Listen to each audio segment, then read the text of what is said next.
God, getting my message ratings and stuff like that. Rated messages and stuff like that. I'm a little bit, oh God, today I got my password on. Waiting for my boy West to go ahead and summon me in. And after this, we're about to just get a fight club started, so stay tuned. Ain't gonna be much more going on here. I mean, there's a lot to touch on as far as, you know, this barren wasteland and Gale and this woman right here, and you know, just I don't know, but there's a lot. Anyway, let me see what the password is.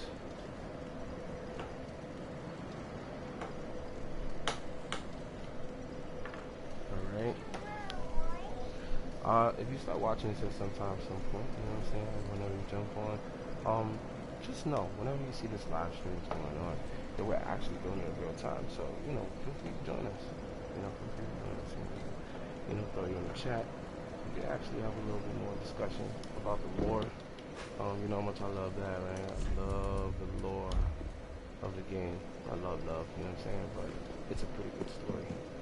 And I am just unraveling it, you know, as we go along. You know, things are so convoluted in this game. It's to the point that you ever wonder to yourself, like, am I making up the story as I go along with a whole bunch of stuff they just kind of just merged and mashed together and said, yeah, let this person do this for this purpose.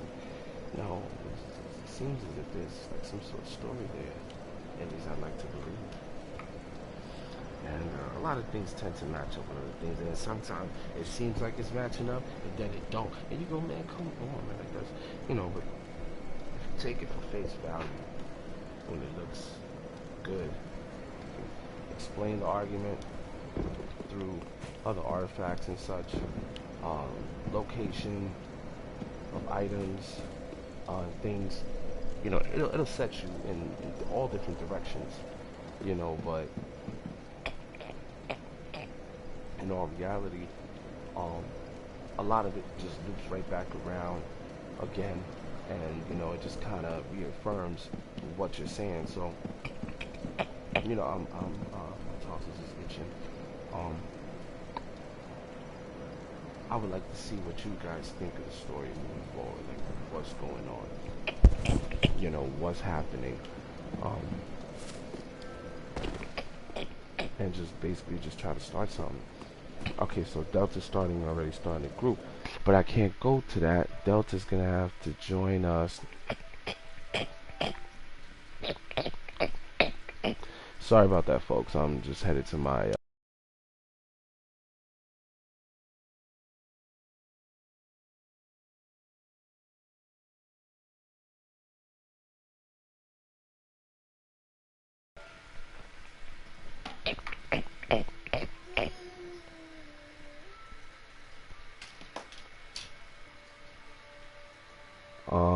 let me respond.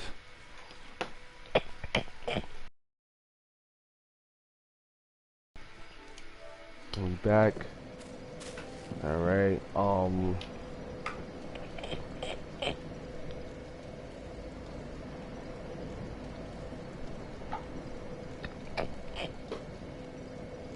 Play some tunes. Hey, my boy. Delta. What's up, man? What's going on, man? Alright, so I'm about to throw some beats. I'm about to get everybody in the game. Right now, I think we're about to take on Gale. If you check our group chat. Oh, I had to start New Game Plus. I'm letting you know now. Oh, wow. You're looking for some help on the way up. Yeah, I'm New Game Plus 4 now. Oh, wow.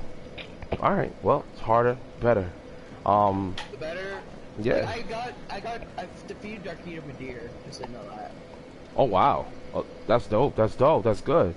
Alright, so who do you have left to fight now? I know you already started over. I defeated Gale before I defeated Darkita. Nice. So, Nice. Alright, so where are you at in the new game? I just beat everything, so right now I am sitting at, I just defeated Mordet. Okay. So I'm a little bit far behind, but I'll catch up pretty quickly. All right. Well, depending on how fast these guys actually pull me into the game, you know, I'll run over there because after this, he's probably just gonna be just doing a new Wait, game can I plus. join or not? Yeah, definitely. Just look at go to the group. You know what I'm saying? Let me see what Yeah, they're I've already saying. got the code in. I've already got the code in. Like, for password matchmaking. I'm Yeah. matching. Alright. Let me see what these guys. Let me see. I'm at the bonfire. Wait, is it the same thing for password matchmaking? Yep. It's the password all Oh. across the board. So anybody want to join PPG? I mean GG3. Alright. Even for live listeners, you know, of the broadcast.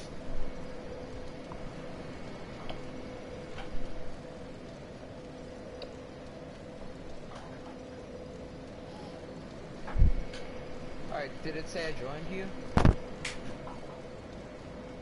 I believe. No, let me see. Well, I know you're in the. I know you're in the chat. It says total players 2. No, where are you at? I'm at the bonfire. Oh, okay, okay. You went back to Firelink? Yeah. Oh, that's why. See now. So right now in the group, Wesley said that he was at the last boss fight. He said anybody want to join me final fight. So I jumped on. Gale? Gale? Yeah. So we're at Gale right now. Oh, I thought you meant like real matchmaking, like where we battle each other. Okay. Nah, most of you just started. Alright, so here, let me cancel it. There Alright. we go. Alright, I'll try my best to catch up as quick as I can. Alright, it's cool. So let me see now. It says I'll be on in a minute. What? But since I'm on New Game Plus, it would be much harder and much longer for me to get there. Alright, bet. Yo, Wes. Oh, Wes is not even in the chat. He's on the other thing. I'm waiting for him to like bring me in. What's going on? So I defeated boarded. Now I have to go to. Now I have to go get the banner and fly to Save City and go fight the tree. I'm gonna move on. But yeah, I got all this down. It's just I just like to see it for myself. Yeah. So let's see.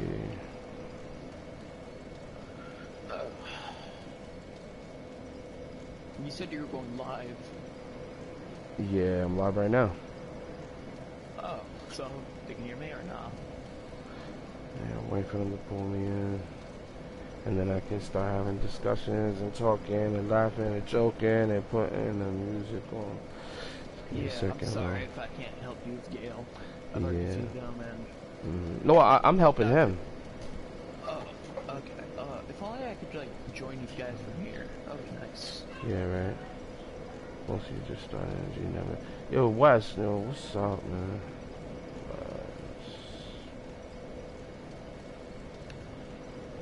Alright, so... Alright, who are you up to right now? I'm going to get the Ray banner, and then I'm going to go get to... I'm going to go fight the tree as fast as I can. Okay, let me see. So let me just lay this down. I'm gonna start talking. Quick. Let me see. Because the tree boss is pretty easy. Especially with Guido's hammer. Right.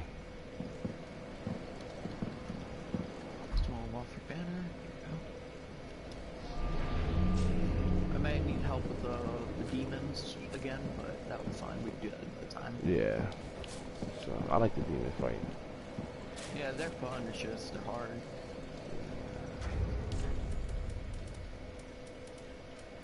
Let me see. All right.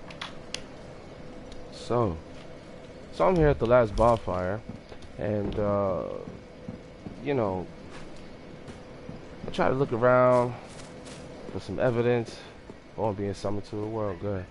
And about what's going on or what happened. And I mean, there's only so much you can truly work with. You know, there are some interesting things you can pull from the last boss fight stage, such as the 7 pygmies. I would assume that they are some sort of counsel to what had happened. So let me bow this. Let me bow into these. Bow into them. Are you talking to the YouTubers? No, I'm not. I'm talking to anybody who's gonna be watching this video live.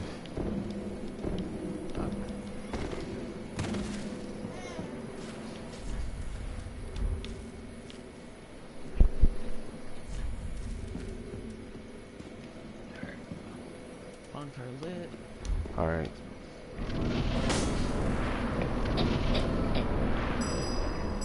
Hold on.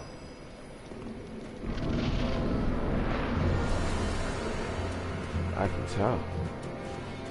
Alright, so I don't even know. Oh, I wanted to put something on my weapons and I'm still equipped for the last stage I was at.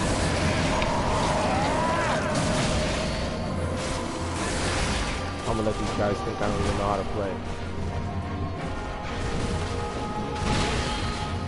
Yeah, Yoki's on. What's good, bro?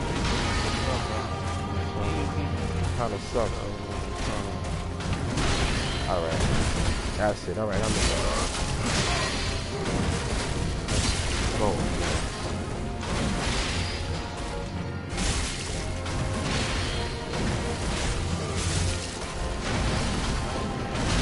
Oh yeah. You know he's getting the business right now too. Yeah.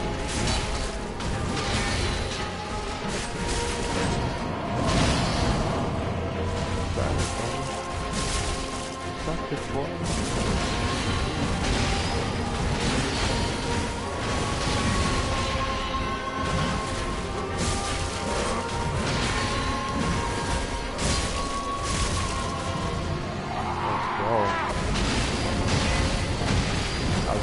Over the first, man, that fun has grab him.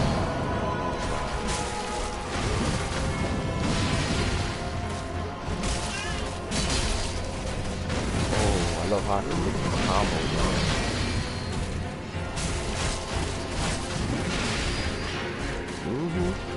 Haymakers. You know what I'm saying? Haymakers, baby. Oh, I love it. I love it.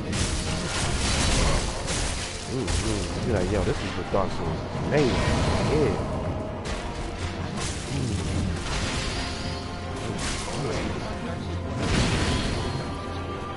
I'm going back to part 1 now. I'm still trying to finish this shit. Oh, he caught me. Nice. Yeah. Most definitely. I want to tell you, I came into Dark Souls very late in the game. Somebody put me on one day. I was blowing it down, and you know what I'm saying. He was like, "Yo, I got a game for you." I was like, "What?" And, oh my God, just introduced me to this world, and I was just like, "Okay, all right, it's pretty good. It's hard." And then he was just like, "Oh, yo, I thought it was over at one point." I said, "Yeah, be still." Hell no. He was like, man, you still got some areas. Yeah.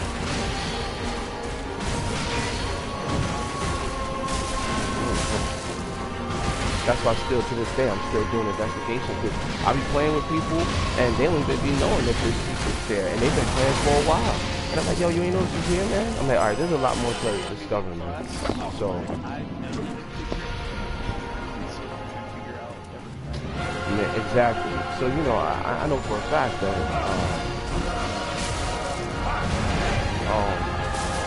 there's a lot more to discover in this game. You know, more than that. Stop that. What you doing? You got me.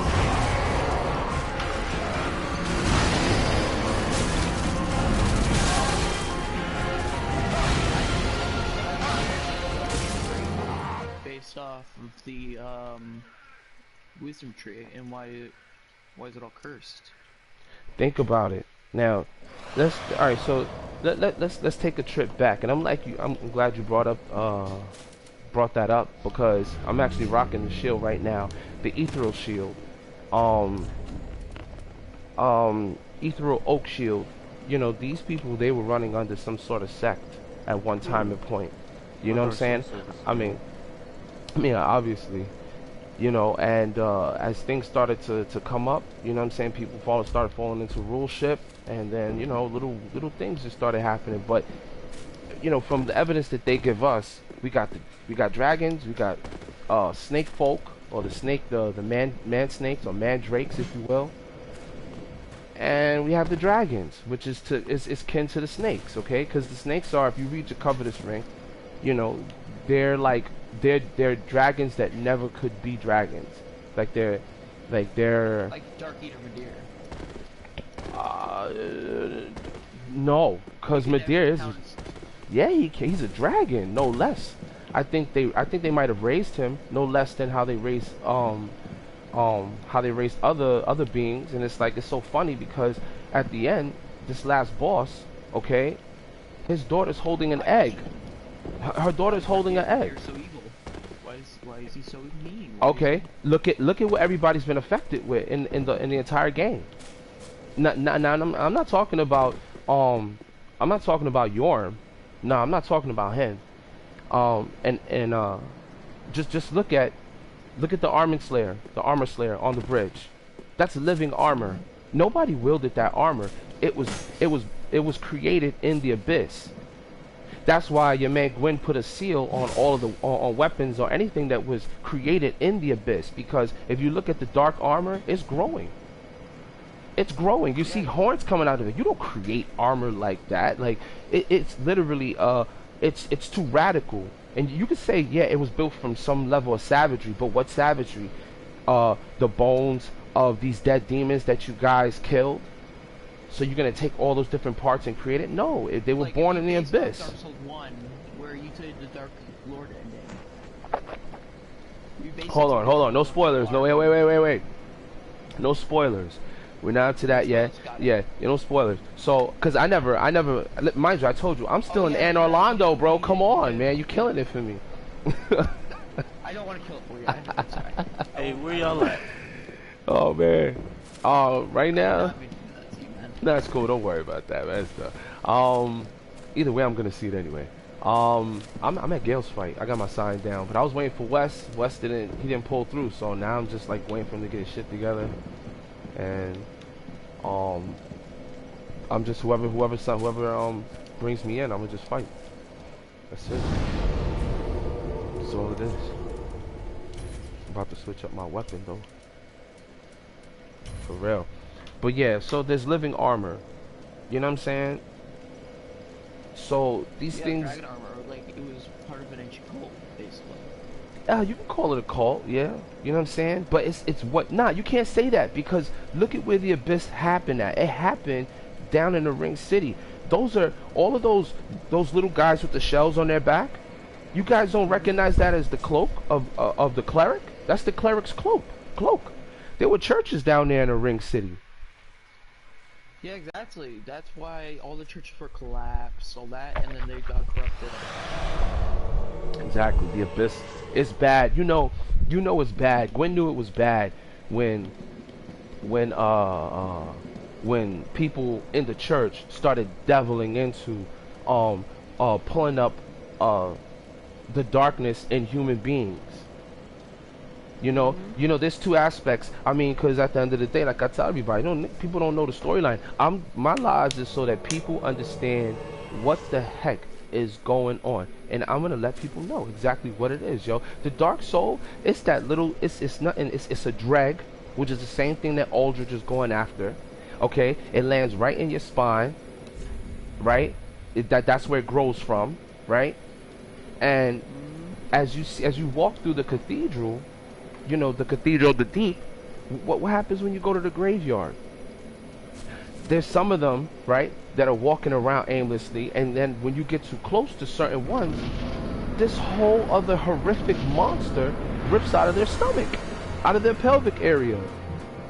Is that a coincidence? Is that a coincidence? No, it's not a coincidence. How do I know that it's in your spine? Well, let's look at the records for a minute, shall we, gentlemen? Okay? What exactly are the covenant of the Mount Makers? What do you have to collect? What do you have to collect? It's called a vertebrae shackle.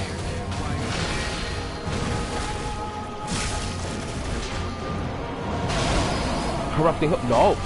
See, but that's the thing, though. You have to look at the politics. If you want to get into that, let's get into the politics of when everything actually started happening. Remember, clerics, if you read the cleric's robe, okay, we're talking about clerics that are undead, which means they were already dealing with the undead. And in part one, if you pay attention, they go on pilgrimages to you know, when they first are sent out. Right? They go on their pilgrimage. Just when you talk to the first cleric, and where's he from? The Way of the White, which was founded by Lloyd. Okay? They call him a self-proclaimed, whatever you want to call it, but that's what they call him, Pontiff, right? That's what they called Yorm, right? Because they didn't respect Yorm either. You know, if you read the item description, you know. So they didn't like the fact that they had these different rulers come out of nowhere. You know what I'm saying?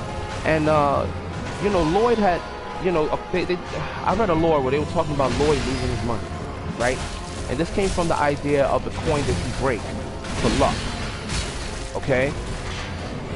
I don't think anybody really utilizes that coin, but you should though, because it gets you things that, again, not even the Darksouls wiki has. You know what I'm saying? So you can, there's still some stuff in this game that I think that most people just haven't uncovered yet, yo. I'm serious.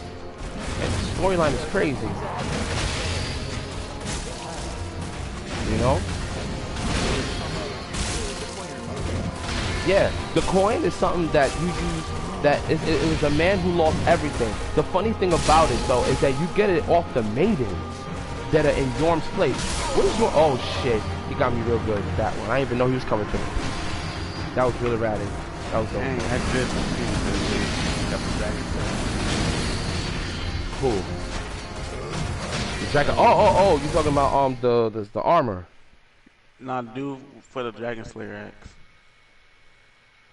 Oh, the Dark Spirit. Yeah. You know? But you know, that was his money, I think. Because he had gold and he had silver coins. Like a Bloodborne. Let's base off something from Bloodborne, right? Like how there's an affection spray. Yeah. It may be the same thing that's happening here, but instead it's darkness. Right, the concepts, yeah. Because I also read I watched a video where this guy kind of connected Bloodborne, Dark Souls, and Demon Souls. He connected them somehow, I don't know, in some sort of way or something of another, but I didn't want to get that deep until at least I understand what the fuck I'm playing right now, you know what I'm saying? So, well, let me keep it PG, you know what I'm saying? I'm not saying that cursing and stuff like that, pardon me. There's some kids out there and stuff like that. Christians. Yeah, but Dark Souls the shit is deep, you know. And again, going back to the politics, you know, Cathedral of the Deep was not the Cathedral of the Deep, man. They were the Way of the White at one point in time too. You know what I'm saying? They were good people until they started playing with the dead. They started plucking out the dregs, okay, that are inside of the human bodies, and mind you, sometimes those dregs, they stay inside of the human body after what we would consider death, you know, and that spark of life tends to revive a lot of people from the dead. They played with it, and then everything went basically bad. Nah, I mean, they kind of played with it, yeah, because that's how we get dark gems.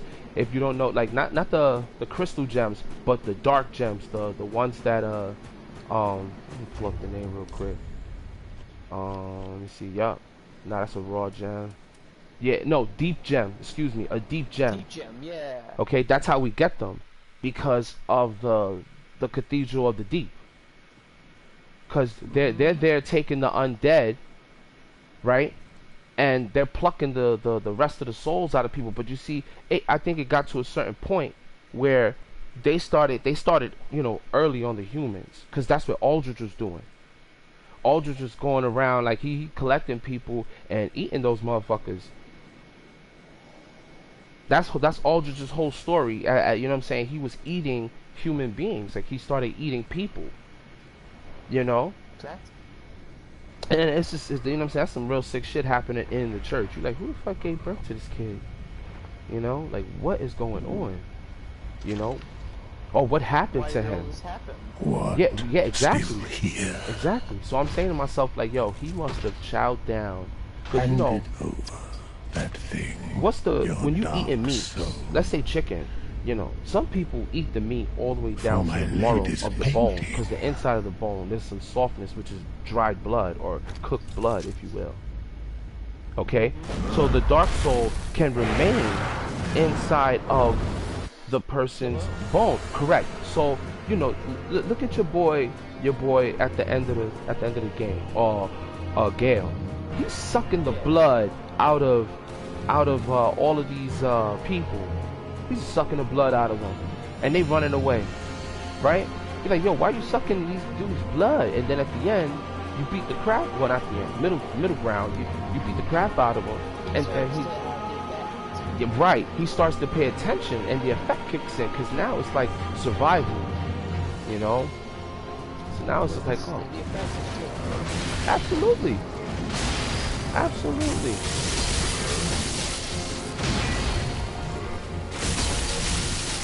You know, so you know, it's crazy. It's crazy. You know what I'm saying? This game. You know what I'm saying? I love it.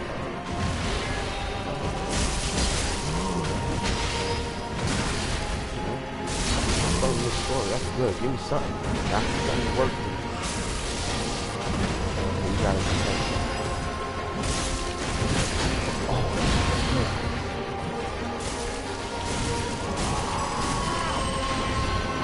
I didn't even use my thing yet, yo. I'm running around out here with no tears of denial. That's like running around with no insurance.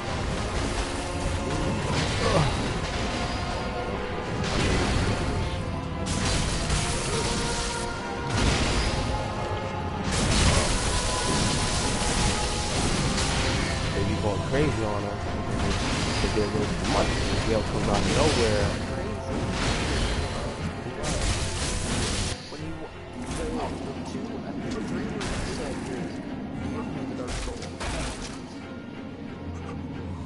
Yeah, yeah, because he's searching for it, but he doesn't realize that just like DNA is inside of our body, right?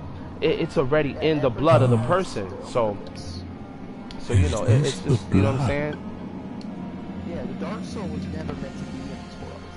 So, The blood of the dark soul. no, of course it was supposed to be in this world. When they came here, it was already here. It was already here. It was already down there. Your man Manus was, you know what I'm saying, some sort of person that was taking care of things, you know, and wasn't good.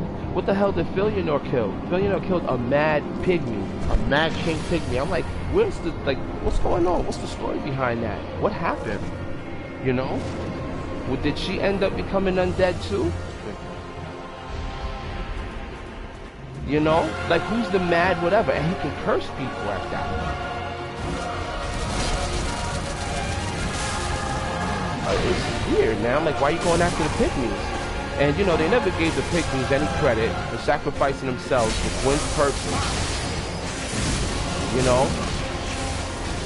But because the dark soul is inside of them... Oh, shit, I just got smacked by his face. You know? So... See, the thing about Gale, man, is that you have too many people smacking on him. Very unpredictable.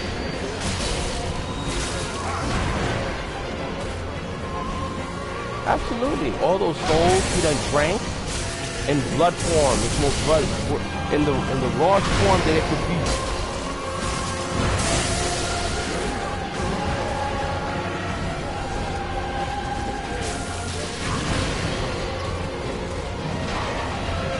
Boy, ain't nothing else left. Maybe that's how he ended up taking over. Because again, we don't know anything about Filianor and her situation with this damn egg, man. And he can't, how did he even make it there? He's from the Way of the White. First he's praying at the temple.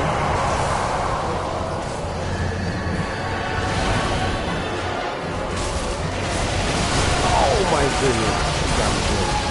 Because I decided to do the second time.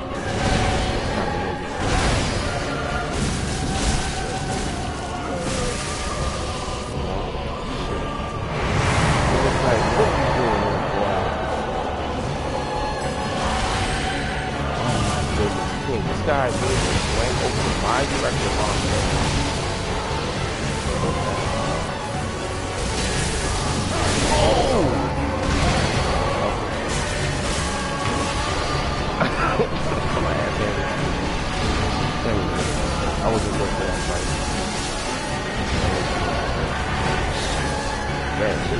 this story is crazy, man. This story's crazy. I'm about to get into it too. Exactly. I'm about to get into it. So let's see now. Where we at? Yeah, so this chick had an egg, and it had some blackness inside of it. Like, yo, human beings, we don't make eggs, we cook them. Alright? Women have eggs, but that's... Did she create that egg? What was so important about that egg? Yeah, like Aldrich. What was so Devourer important of about that egg? gods. Aldrich? No, man. I'm talking about Filianor. I'm talking about her holding the egg at the end. They don't make no eggs. Whose egg was that? Exactly. That's a good question. No, I'm just saying. Like, and apparently it was already cracked when you got to her. That's why you touched it. Because it was just filled with, it just had like some, like the slime that whatever came out of it came out of. Absolutely. I just whooped the dark spirit without touching it. What happened? I just whooped the dark spirit without touching it. How do you touch the dark spirit? How do you touch the spirit? Oh my god. How do you touch a dark spirit? No, I just killed the dark spirit without touching it. You mean those like floaty things, those black floaty things? No, I'm talking about the invaders. Oh, the invader. Okay, see, yeah. It's funny because we actually call those dark spirits, and in their world that would be considered like a dark spirit because it doesn't belong there. Yeah, I'm thinking about Filianor and that black stuff that came out. Sorry, I'm like twisting concepts and shit. But yeah. So it's like, did Madeir come out that egg? Maybe. Maybe. What evidence do we have? They don't talk about nothing about his capture. Okay? His brother was already... Nothing about his birth. Right? Nothing about his birth, but there's a cracked egg though. And he was protecting... Or maybe that was Madeir's egg. Exactly. He was meant... Madeir was always an angry dragon. I don't think so. He got affected by the dark. When the dark spread. Yeah, I was taking a closer look at him. He had no eyes. He had nothing. He's not undead. He's just very affected by the darkness that spread down there. That's his home. That's his home. He was supposed to be there to protect this woman, and he's like living in this environment. You know? Exactly. It wasn't one of those dragons that you could talk to. You know? He was just a protector dragon, basically. Yeah, exactly. So he wasn't all bad. Like, oh, you know what I'm saying? It's not... At first he wasn't all bad. No. And then he got corrupted. He got corrupted, right. Exactly, by the darkness, by the dark crystals. You know? And they started growing on him because at the end of the day, you gotta remember, dragons are magical beasts by nature. They were learning sorcery from them. You know? It's just that things go too far. But then the sorcery didn't go as well as planned. Say it again? It didn't go as planned with Madeir. Because he was learning magic that couldn't be controlled by the dark crystals. Because you see them corrupting him. Yeah, but I don't think he was trying to use the crystals though. He's just in that environment. He was being forced to use them. No, I don't That think could be a that. theory. That sounds way too outlandish. Way too outlandish. Because then they would have to given him a level of story that leads to that. We knew what Seath was doing. I'm just doing theories. That's all Yeah. I'm doing right now. Yeah, but we knew what Seath was doing because they made it well known. Like, yeah, you know, he dealt with a lot of crystal magic. You know, Yeah, like the crystal sages. right? You know, your man Big Hat Logan went too deep. Blew his mind a little too much. He was just like, oh man. And for all we know, he could have got killed down there in the archives. You know, because he goes mad in part 1. So. Okay. I had some good Cheers, theories. gentlemen. They're Cheers. just, they're not right theories, probably. Maybe it'll go more in depth about Madeir and Elden. Somewhat, maybe.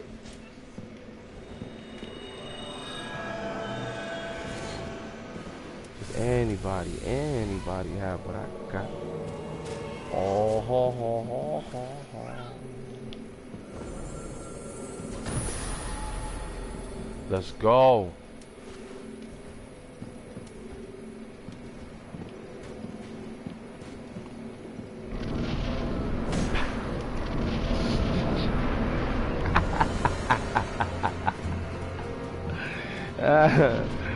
Oh man. We come join the game, they be like, fuck introductions, let's get to it. I'll be like, that's what I'm talking about.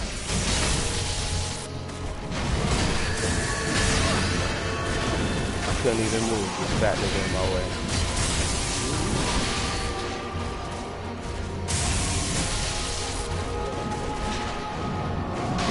Yeah, right? Thanks for the reminder.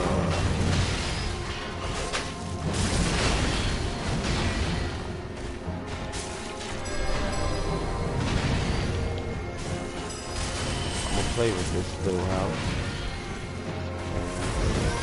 Watch it little. While my daughter yells in the background.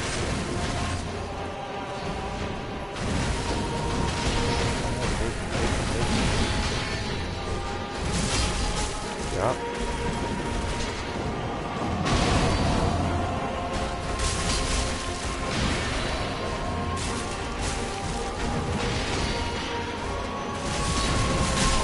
Oh my goodness.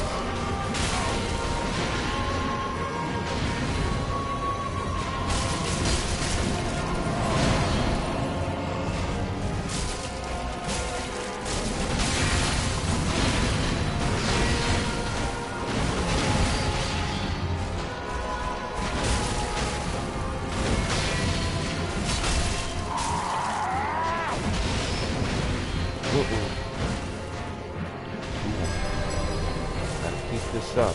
I might hit him a little bit more harder if I scale it, man. Should have brought the cartridge with me. Poison.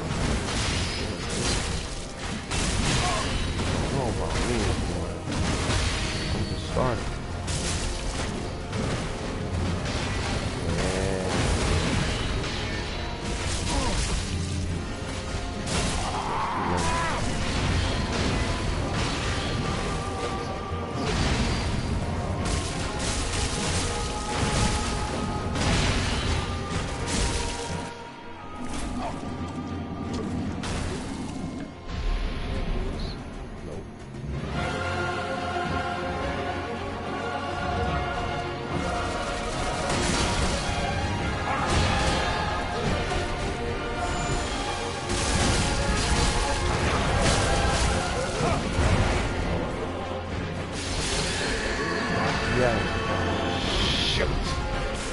Got me with that one, though. Oh, of course, stupid ass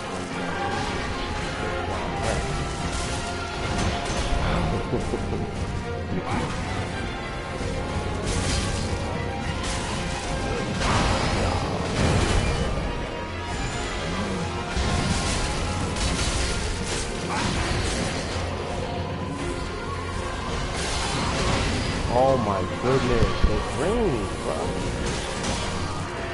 Yup. Then the thing is the only one. Niggas is doing too much trying to get stuff. You gotta wait for it to be. And then stuff to get your hit.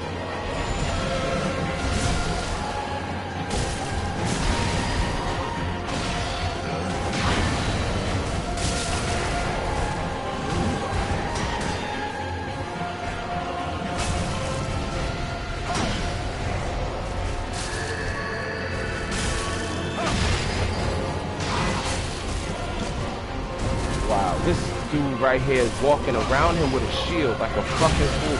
Can you please just hit him, bro? You're making it hard for everybody to get their hits in. Oh my goodness.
Uh-huh. He does it, my boy. He does it. Listen. Yo, relax. You're gonna get your hits in. Oh, Bill.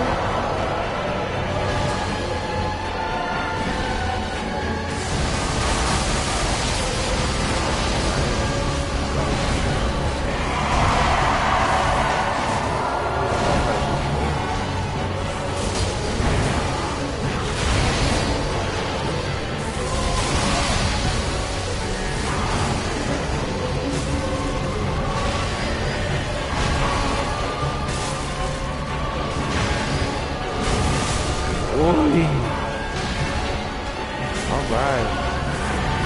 Oh! It's over. His energy was the size of my like a little smidgen. I hope he kills him. I hope he kills him. He's on a run, but he doesn't know how to control the fight. He had him running all over the place. He's like, yo, man, I'm gonna have to chase behind you and him. Like, I guess you don't want to win.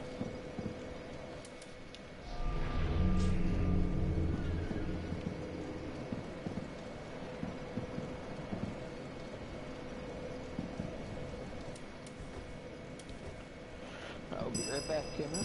Okay. Alright. Yosuke.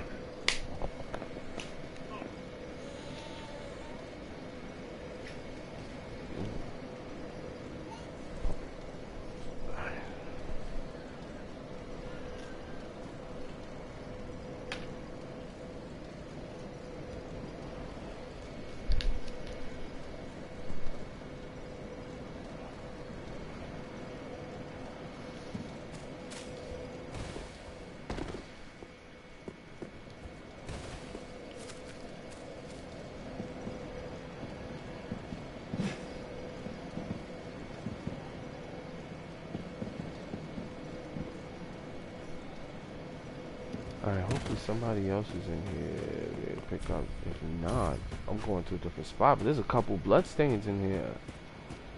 Alright. Anyway.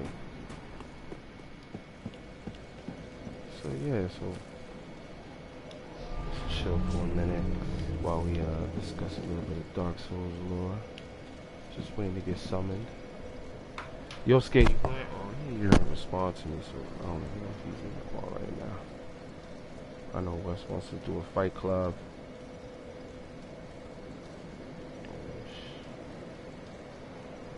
Oh, shit.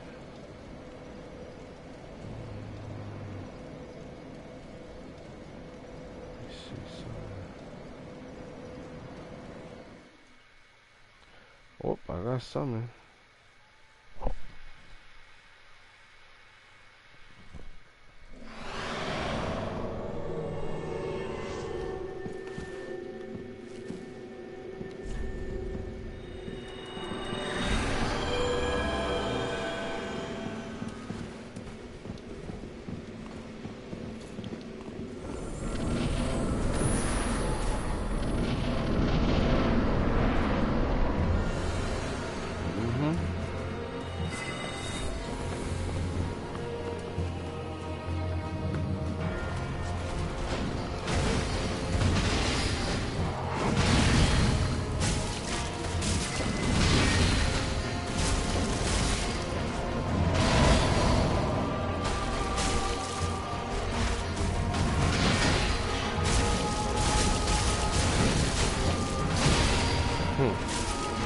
I want to add something to this blade, but I got the wrong stuff equipped, man. Oh, your man is dead. That's crazy. Damn, man. Damn, dude.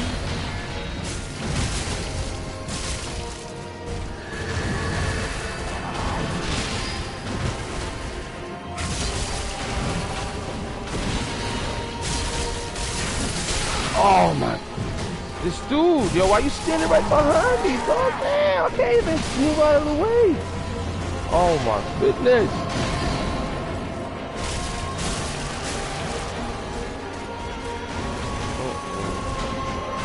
Well, at least he made up for it. I give him that much. He gotta heal again. Yeah.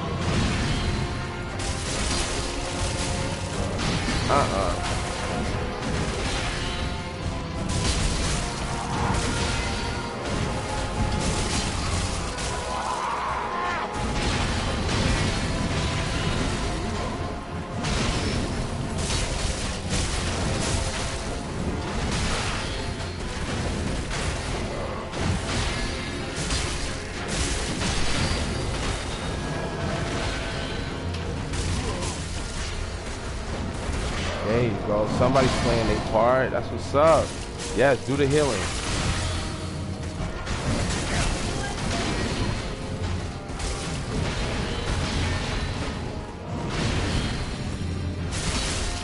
Got him.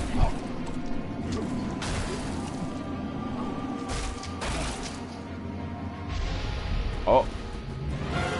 Oh, there you go.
Little boo-boo. Nothing major.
Trying to run in that fight. You should have just stood behind, played a distant role, man.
I think I'll bring it into this fight. I'm sitting here daydreaming. Shit. So, I've never been fond of the Hollow Slayer. Let's see how effective it can truly be. Let's just see, right? Doesn't hurt to give it a try. And let's see, what else should I pick up as a weapon? Hi. Somebody came on and said hi. Okay. But they're not watching? Alright. Oh, they are watching. Alright. Well, thanks for joining in. Can you help me? Yeah, I can. You just let me know where you at. And I'll head over there right now helping out somebody. But it's all the same, you know. I'll go to where you at. Where you at?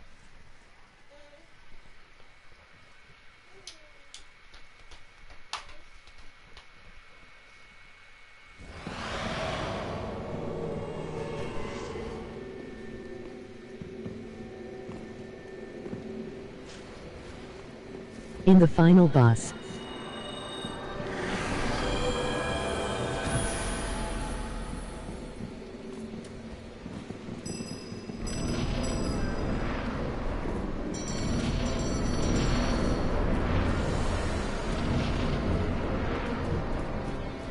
Okay.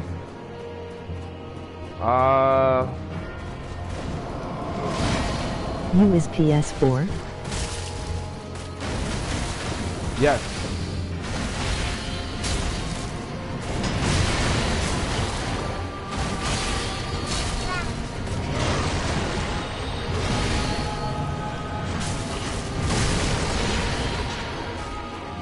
Oh.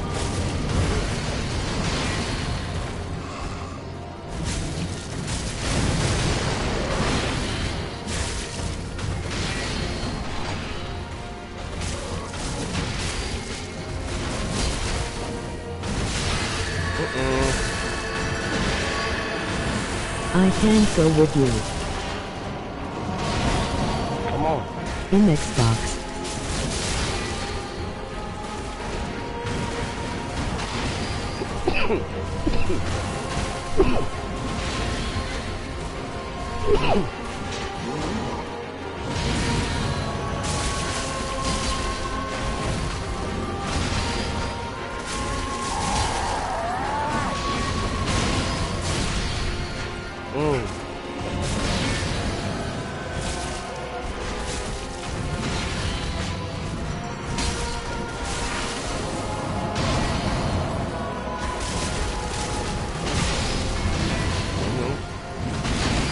How it happens.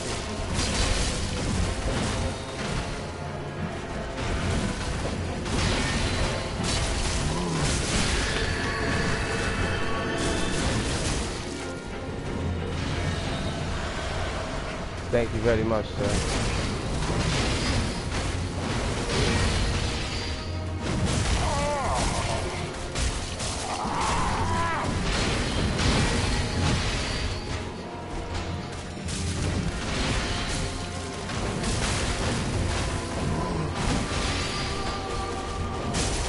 Come on.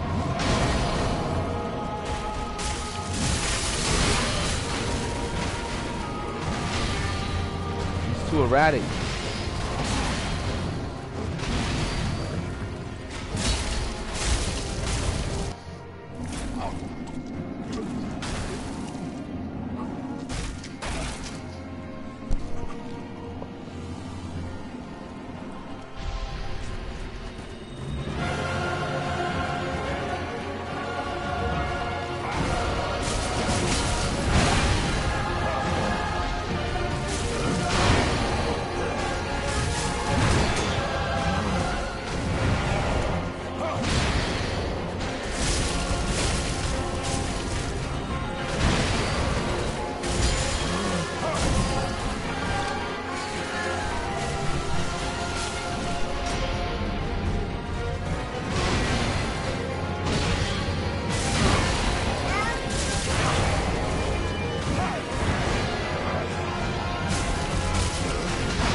Got him.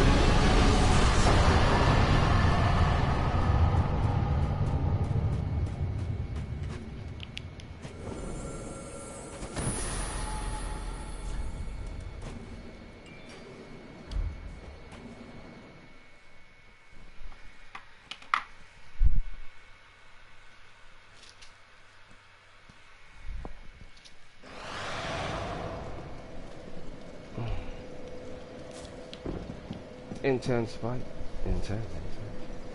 Different style of fighting this time around. No, quiet through that gameplay. So for the person who's playing, if you need me to help you out with anything, just let me know, and I'll join in. You know what I'm saying? So,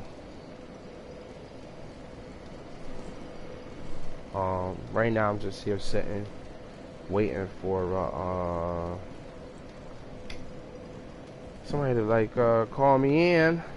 They want. I even put my sign down. There we go. Tell you what else I'm not used to with this fight. I'm not used to using that. I didn't even use the hollow greatsword. I think what threw me off with this fight was one. My daughter kept coming in the room and was kind of scared a little bit because I gotta watch her, you know. But let's see if I can equip something else. I can't really do anything else besides that because then I won't be able to put it away. Use electricity. I mean, it's the only thing I really got. So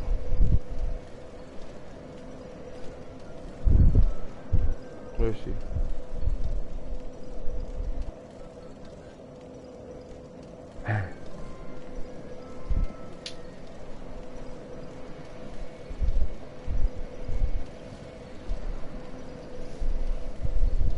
Anyway, so I'm just here right now, just trying to get summoned in. And I'll try lightning on him and see how lightning do. If lightning do the trick, which I heard lightning does, we'll see. Cause he rains down lightning, so we all subjected to end up getting hit, even in. I'm just trying to see what would be the best thing. I don't even find myself using heal aid. I'd like to see how much it. I'm not gonna check right now, but let's switch out this for the Carthus. Like gonna be like, ooh, ah, look how fast his energy's getting down. You know? Like, yes, I think we gotta bleed him or poison him. I would like to add poison in one of these weapons just to see what the effect would be. So I'm probably going to switch that to like poison to see how much of an effect it'll have. But I have a Carthus blade, curved sword, excuse me, that definitely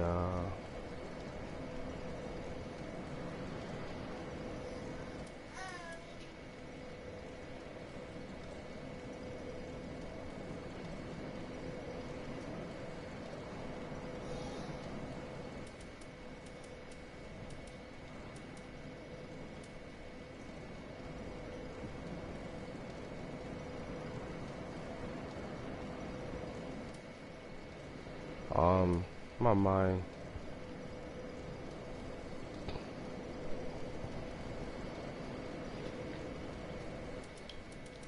I don't even know where I put the blade at.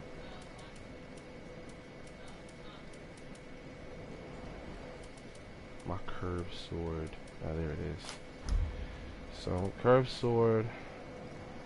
Maybe I can switch these out. I don't really want to.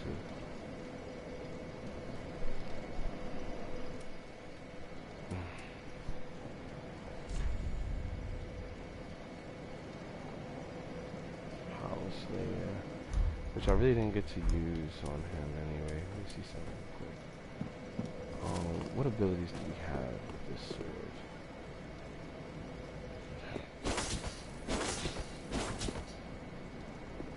It's a very unique blade.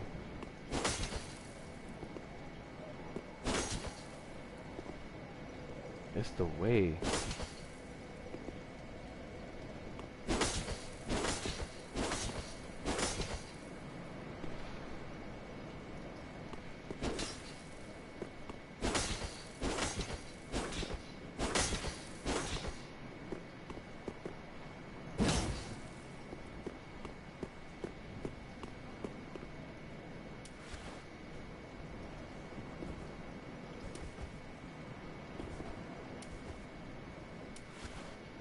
What am I doing? There we go. Right? Or... Okay.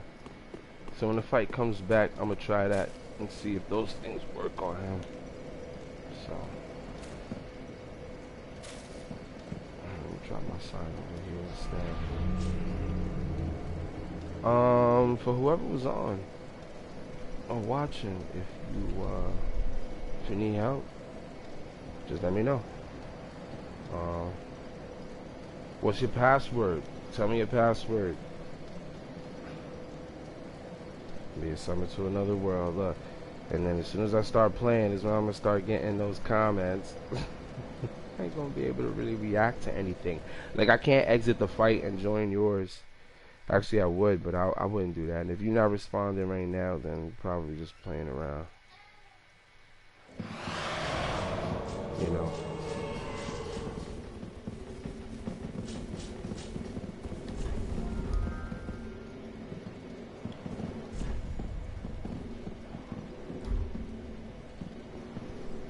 His name is Oni-chan. Haha. I bet.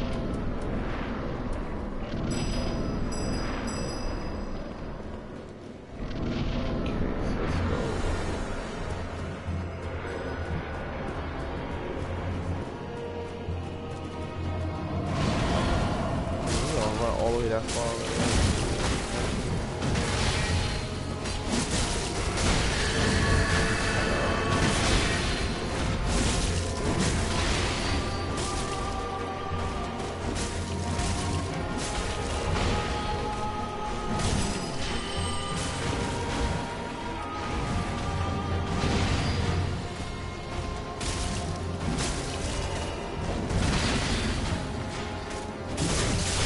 Wow, son.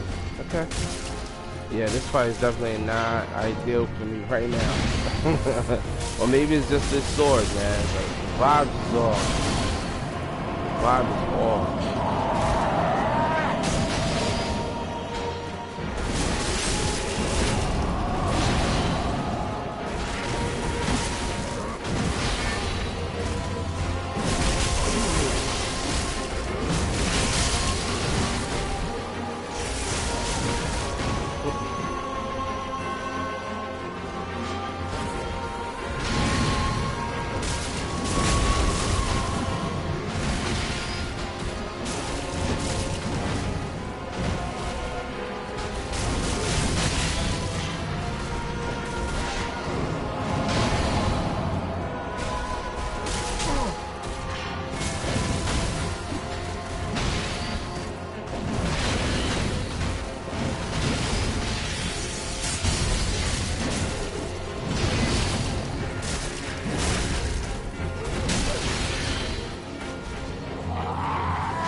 Uh-oh.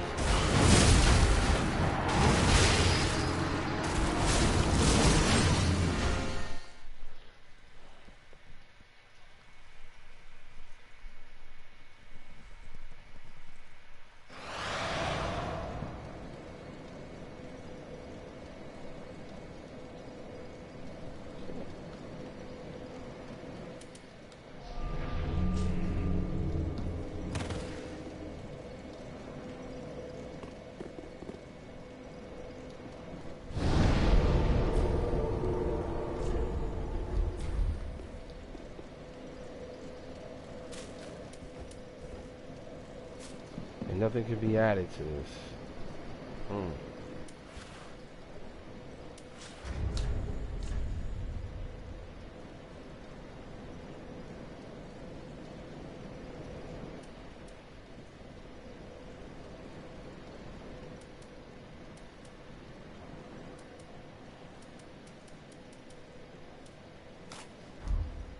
Poison.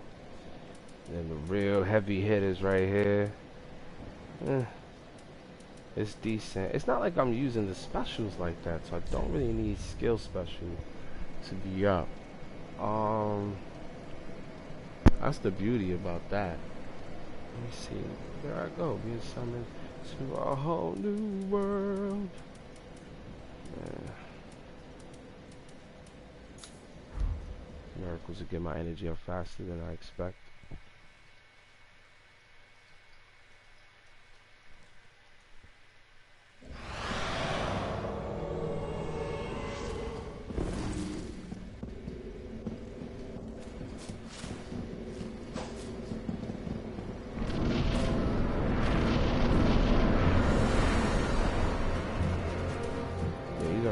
To the side, like,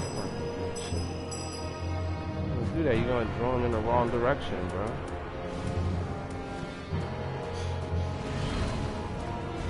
All right.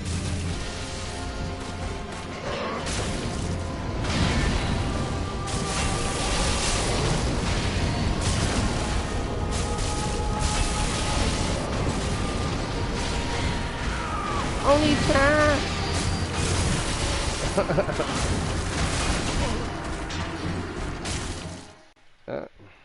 It's sad.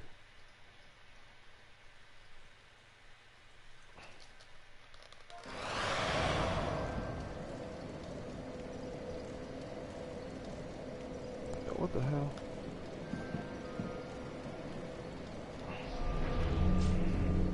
I'll put my sign right here. On that side. Right there.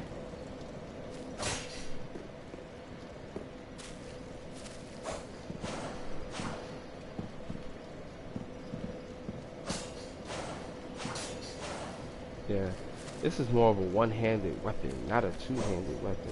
You know what I'm saying? So it's good with this for now.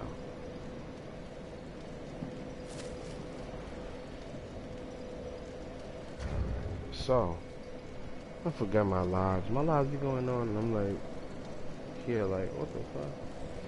But anyway, so, it's not really much to explain about this particular, place, if you will. There's an damage to the group. What the fuck? Where are we going?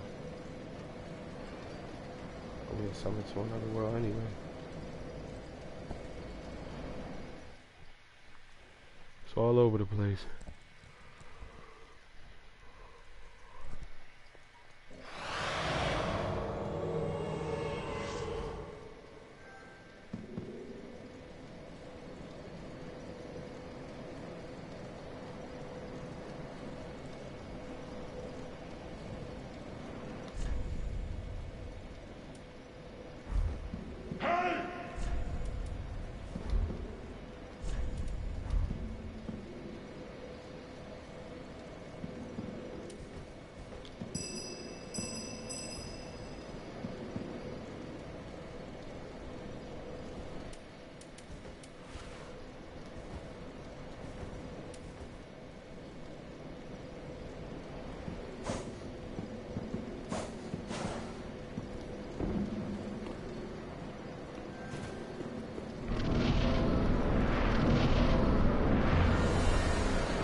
need help for? You going?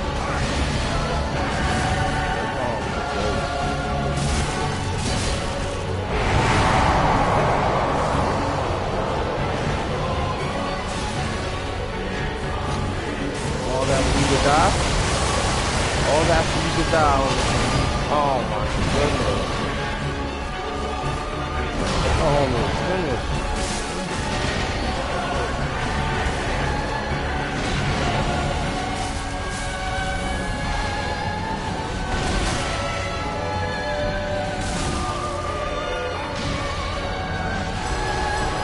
Fight him. You would have went so bad.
Oh my god.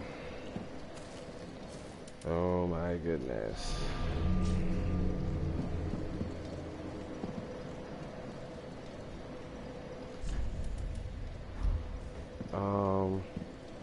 Boom. Sit on the ground for a while. So, you know, there's just a lot of things in this particular type of game that involves having to collect souls. I mean, that was obvious, right? Man, obvious shit. But this last fight with Gale, like, what's left? What's left to do? You know what I'm saying? Like, what's left? Maybe Gale was one of those type of actors that got caught up in the web. You know, for all we know. Oh, I didn't even realize I got summoned. Oh, shit. Oh, well. Let me get my shit together. And like, he just gonna be like, come on. Nigga, you gonna wait.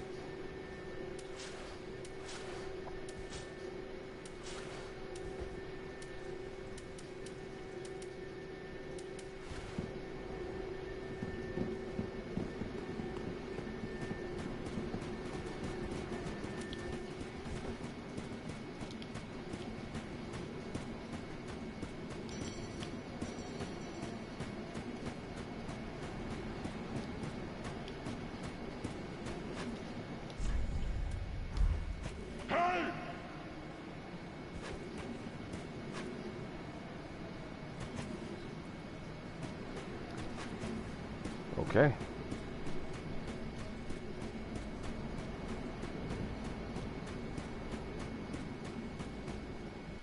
I guess he just wants to go to the fight.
Moonblade.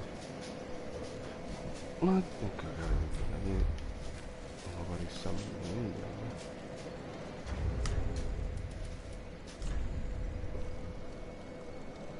there. And I'm hungry.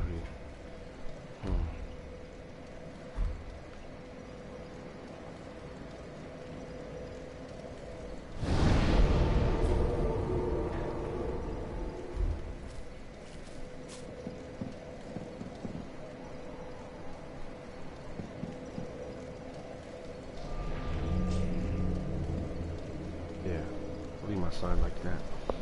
Anyway, so let's get back into the lore. Alright, so apparently when it comes down to Gale's situation is that he looks like he's working for the Way of the White. Again, we have a lot of the Way of the White individuals.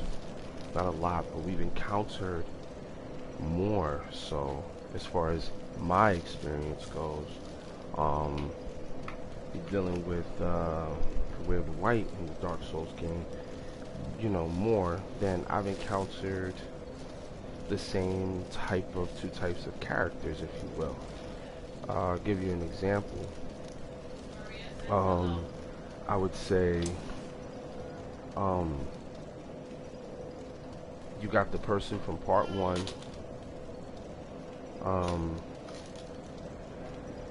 They are the first cleric that you see is actually standing here.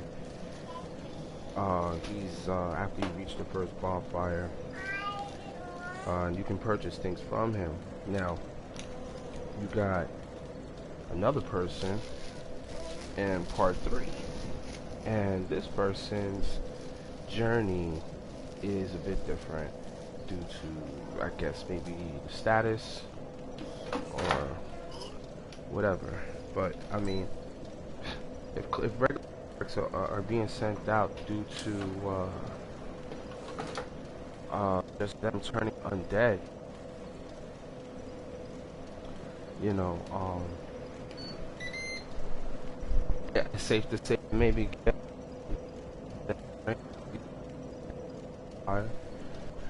you know, but he'll be a cleric. So to take on the title cleric when playing through the game, you know, it's like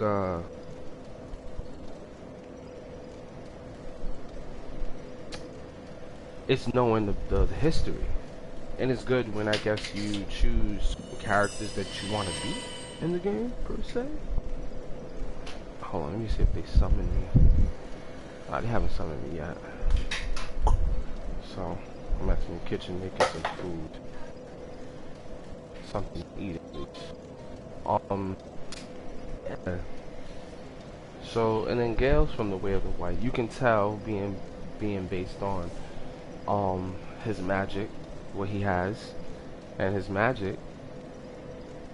You know, it puts him, it puts him in the category of somebody from the Way of the White, because we find the Way of the White in the church. They're probably giving it out to somebody new, you know, so that they can defend the church and do whatever, and you know, so you find it on a not on a corpse, I guess you can call it a corpse, that's just like sitting up praying, in that form, and you pick it up from him. And as far as other Way of the White items, they're found in different places. Like, alright, there was another White, which is kind of well, I call it Way of the White type of miracle, is the wrath of the gods. Now, why would something like that be in a place like that? Mind you, it appears to be well guarded. And I don't quite know why would it be so well guarded as it is. Why can't it just be something that you just stumble upon? Did they give purpose for it? Does it seem like they have purpose for doing it? I don't know. It's kind of hard to say. You know, this You know, being that they talk about the game being so convoluted, and it is. You know, they put a bunch of stuff together, but I think that for the most half, it a lot of it makes sense. They tie in with each other. You know, so if you had any questions about stuff, at least you know it has origins. It has origins. Hold on, I'm flipping my toast over. Kind of sucks though because it has cheese on it, and now the cheese is on the freaking paper. That's okay.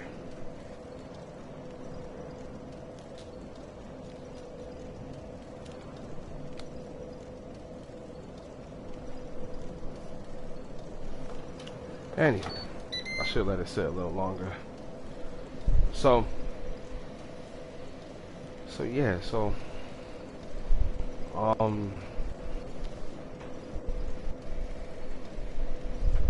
you have the Wrath of the Gods, which is found in the profane capital, on top of this kind of like erect block in the middle of whatever that place is supposed to be.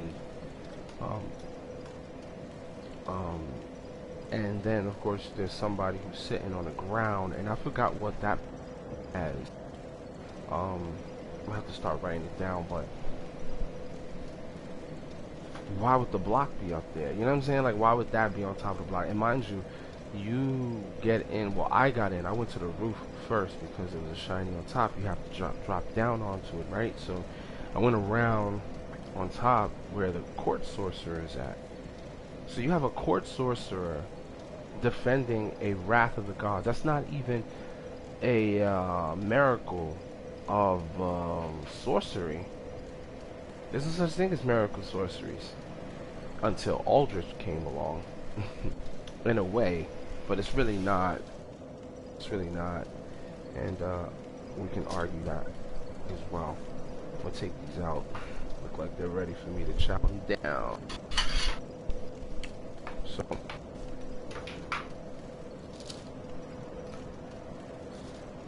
yes. So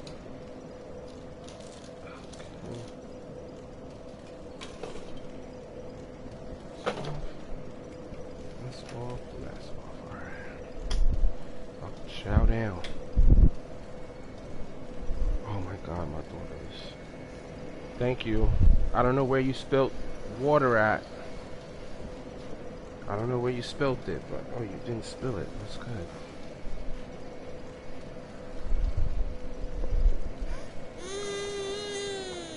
Yes, that means I'm eating. Yeah, oh boy. No, no, no.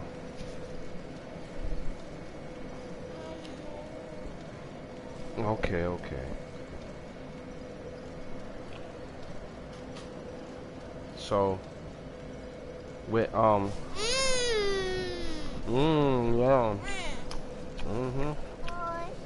Yeah.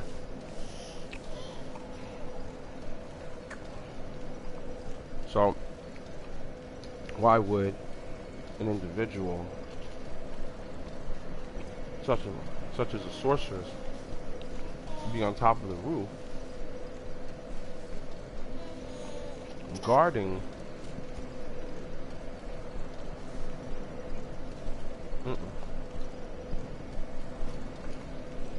guarding this thing?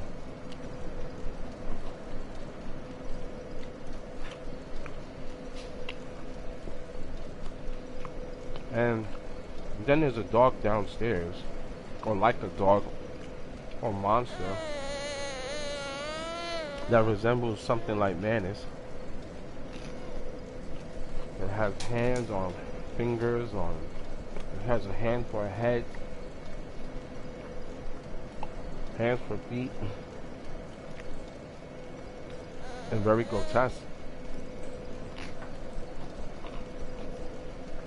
All guarding something that most people in the game don't even utilize like that. Like this, every once in a while that I'll see somebody using Wrath of the Gods.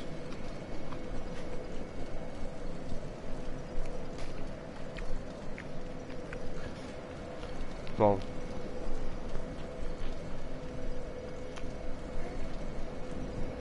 you know, it just beckons the question. The significance behind guarding something like that.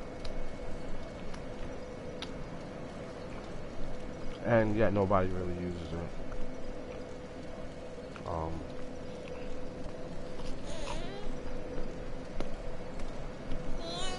Sorcerers are with or deal with intelligence. Hence we have intelligent builds for sorcerers. Faith, on the other hand,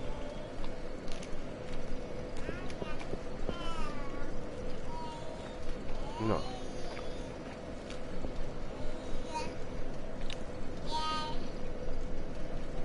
You know? Sorcerers use intelligence. People of the church use faith. That's it.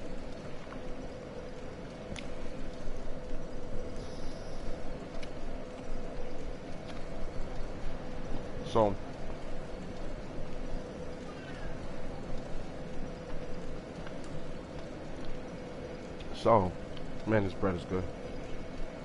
So yeah, you know.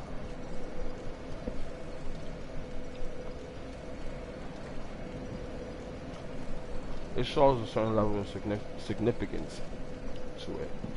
Alright, nobody's summoning me here, so I'm about to break out.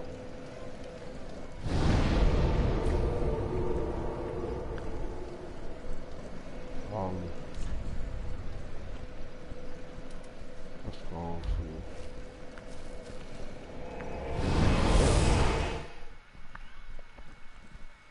So, you know,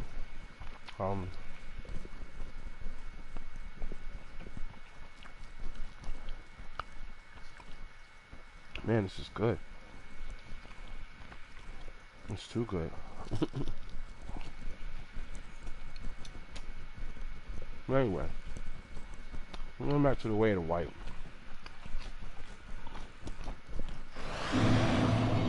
You forget about them in this game. The people who made Dark Souls chose to make people focus on other things. You know.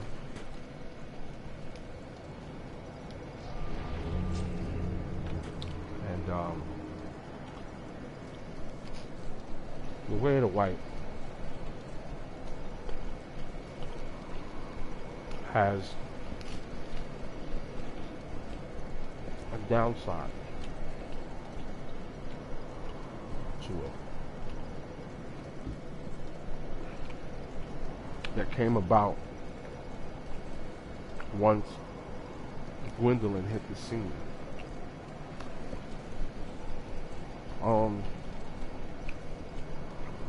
Why is that, right? Well,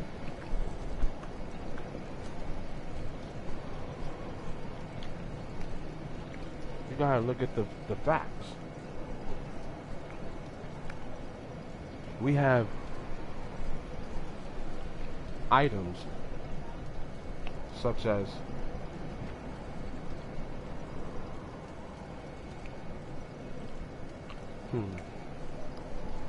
let me see.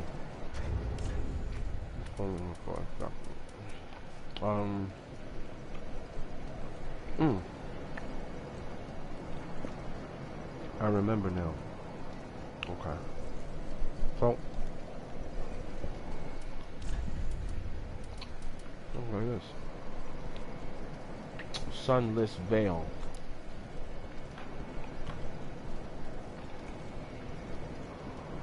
Attire of the night. From this realm, known for their resistance to both magic and dark. From the silk veil and silver headband. Sunless night served the nameless moon. And perhaps it's for this reason it casts a feminine silhouette. You know, I realized in this game they focused in on feminine things.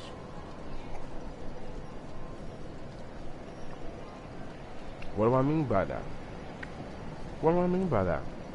Okay. I'll tell you what I mean by that. So,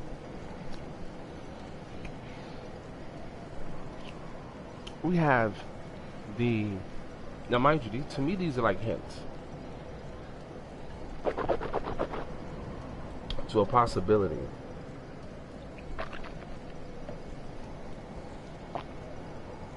I can't mandate this. I'm just using what we got to make sense of it all, okay? The nameless moon, to me, becomes almost like a term that is used to relate to a particular thing, like its polarity, for instance. A sunless realm would have a sun full realm, right? The duality, if the sun is out, the sun is full in the sky.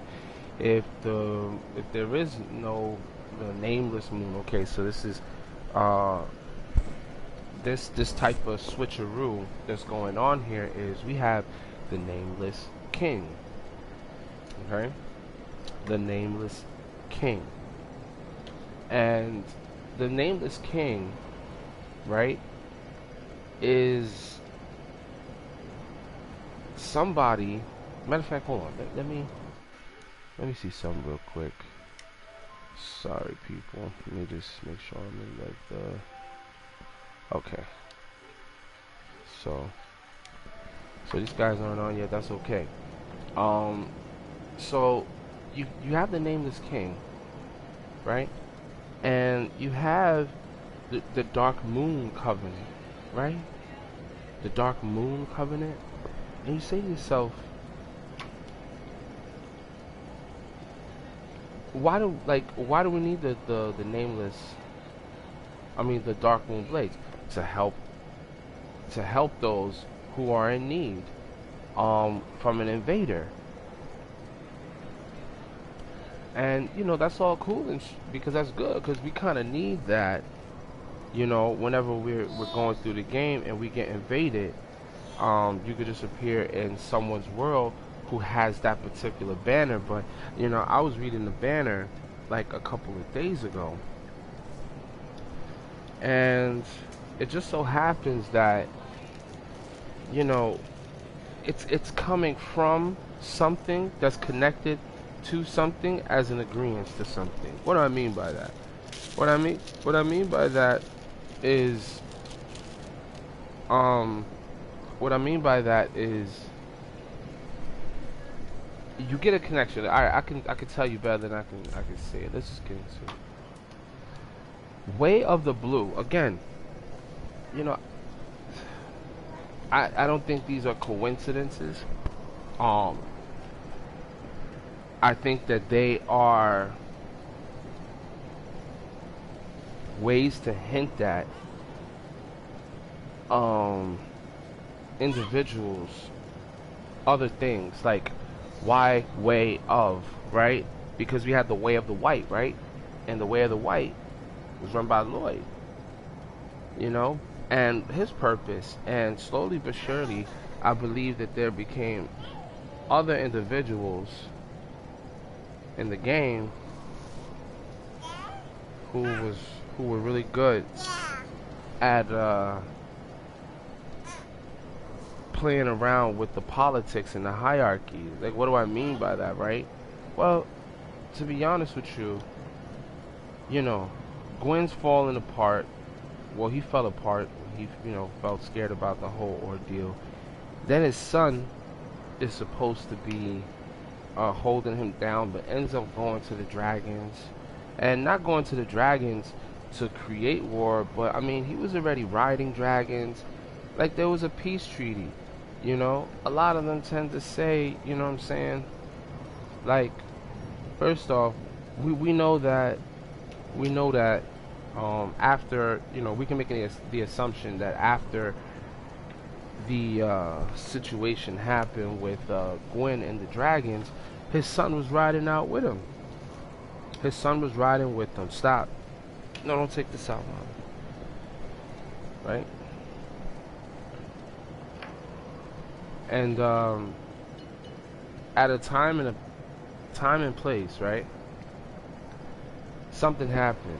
The son probably was like, "No, I think I'm gonna go side with the dragons, cause like, you know, we conquered them already in war, and now, you know what I'm saying, here comes the Dark Souls situation. What are we gonna do? What are we gonna do? You know?" And, you know, Gwen, you know, not really, I guess he don't really care too much, you know, about their religion, their learnings, their, you know, findings, whatever the situation. It could be anything. It could have been anything. I like to kind of add my own little additive to that because, hey, we're trying to figure it out, right? So let's just say, for instance, that, you know, he started learning. He started learning about the do's and the don'ts and what to do and what not to do. Or maybe there is a cycle, and that dad is going up against this because he don't want to give up his age of whatever, age of fire. Cool. I'm not gonna give up the age of fire, you know. And one thing happens after the next, you know. He's like, you know, I'm not rocking with that. I'm going over the side with the dragons. He sides with the dragons. He gets destroyed in the annals of Orlando. But to be honest with you, who's to say that? Well, we can't say the sun was rocking with them before that, right? But we can. We can, in a way. Right? We can kind of stretch that out a bit. It just maybe a little bit. Not saying this is true. This is just saying I'm just kind of touching on. Before I even get into that, because that's gonna bring me back to talking about the way of the, not the way of the white, the three, what they came. Gwyn being the son, and his son, and Smo, and Ornstein. We're gonna get into it. We're gonna get into it because it's just so something not that we got to make sense of. But the way of the blue, white parchment, right? Well, let's get into it. Pale blue, okay. Sheepskin is supposed to be white, so it says parchment featuring an illustration.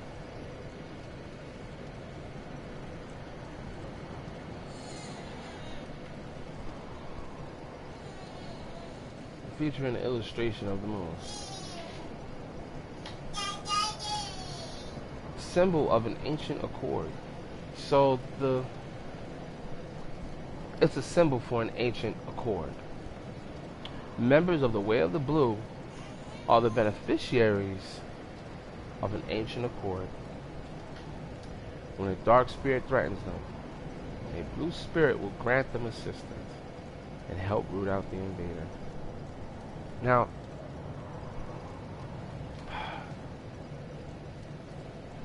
Now, before, you know, there was just the way of the white, and I don't believe that anybody would come into your world to help root out another person, per se. Maybe I haven't gotten that far in the game yet, you know, part one. But I know that you can invade and you can co-op. But I don't know anything about having a parchment such as this in part one, where you will be granted help even if you don't want to join a particular type of covenant. So this particular covenant, they have a duty to do.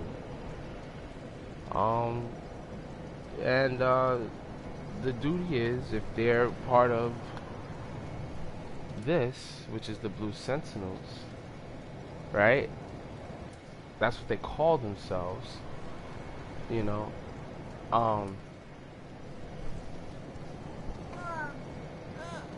Faded sheepskin, parchment depicting the dark moon and the dark moon and a sword. Okay, so these people are to pledge, equip this to pledge yourself to the Blue Sentinel Covenant. Okay, this parchment just says you just got to carry it on you. You know, with this one, you are pledging yourself to them through that contract.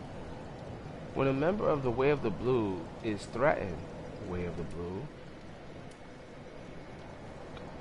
When a member of the Way of the Blue is threatened by a dark spirit, okay, remember dark spirit. The Blue Sentinels, in compliance with the ancient accord, assume the form of blue spirits and help root out the invader.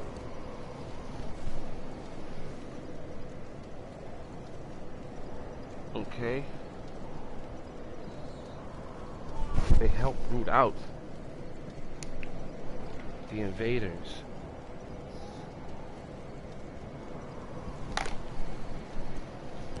Okay? So, this is in agreement to this parchment. This agreement right here, right, doesn't separate it. It's like, first off, let's deal with this aspect first, right? Why take on the name the Way of the Blue? And I'm gonna, let me see, I got my sign down. No one has brought me in yet. We'll see what happens. I'm still having this discussion with you guys about this. So let's get into it. So when a member of the Way of the Blue is threatened, whatever, they go and they save them from dark spirits. Okay? And in part one, you're basically going out and in the world as a undead or whatever, and you know you can be a part of their covenant, the Way of the White. So I say to myself, well, what is the main difference between the Way of the White and the Way of the Blue? To me, it's just the name. It's coming from a higher place of being, right? But how can I put this? Like, you got Way of the White and the Way of the Blue. The Way of the White are clerics who are set out to go, who become undead, to take on doing their pilgrimage, but things in the world just keep on getting worse. Their pilgrimage, involves having to, rekindle the first flame, kill, the undead, get rid of all the undeads. They keep on coming back, and they were going on their undead hunts as clerics. So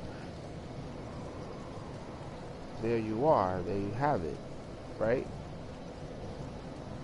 The Way of the Blue doesn't necessarily go against the Way of the White.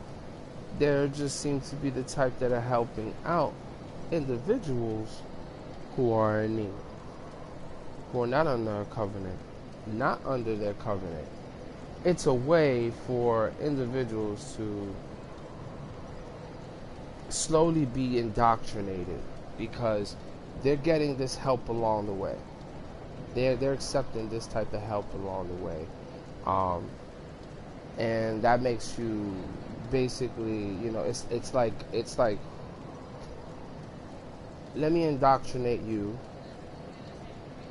before you figure out before you come out, as mound makers or the Wolf Farron, which you can still join. I mean, look, I've joined all these covenants, right? But when you're going along with the storyline, okay, when you're flowing like that, right? You want to be able to look at the circumstances and say, yo, that don't make any sense. They're giving you a benefit for free. Like, they're gonna help you out for free. Like, okay, sure, because I need help. But the one thing that's not offered in this game, unlike how it was offered in part 1, which the worlds are very close tied, is the way of the white. So where's the way of the white? Has the Dark Moon Covenant taken over or decided to create their own sector of individuals that they want to help? You know, that lady that gives it to you, you know, she is rocking, or was rocking, with I guess the Dark Moon Covenant, I guess, helping on the low, if you will, to slowly indoctrinate individuals into eventually, now look, because it'll go from here to getting this. If you take that and you run around, then you will be the person that will be automatically taken from your world and brought into the world of the individual who needs help, to help root out the invader. So it's like a slow training process to get you into, first, the idea of different worlds, 2, invading them at will with your stone or with the eye,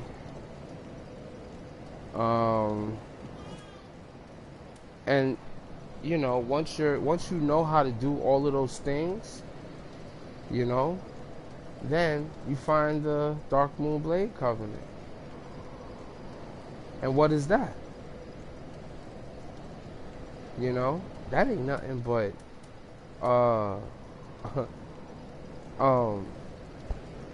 the Blue Sentinels, right? So the silver pendant depicting the Dark Moon and the sword, right? So the crest of the Dark Moon Knights. Okay, so this doesn't have the sword for that person being of a Dark Moon. I mean, of a Dark Moon Knight. Unlike this. This is a Dark Moon. You're running around, you need help, you need help, you need help. Here's training. If you want to help others, now you're going to fight for the Dark Moon Covenant. You're not part of the Dark Moon Covenant as they are, because it says the faded sheepskin parchment depicts the Dark Moon and sword, equipping to pledge oneself to the Blue Sentinels Covenant. Okay, so the Blue Sentinels Covenant is not the Dark Moon, but it's the Blue Sentinels Covenant. So when you join them, you're basically one step up to actually becoming a Dark Moon Blade. So what am I saying here? I'm saying that you start off needing help, then eventually you start giving it, and then you start doing what you want. Then you really join it to do it for something better. When a member of the Way of the Blue faces a dark spirit, the blades of the Dark Moon, you know, the blades of the Dark Moon, you know, will root out the invader. So here does the same thing this does, honestly. But the truth be told is that this is truly like an indoctrination to keep those in the loop of doing the same thing. And even though you're helping out, you're not helping out, because the Blade of Dark Moon comes from a place where it's just not good. You know, this kid, this person, this male was treated like a female, but is a man. So doing his part on his behalf, I assume, to keep the flame going, so that they may live in the age of fire.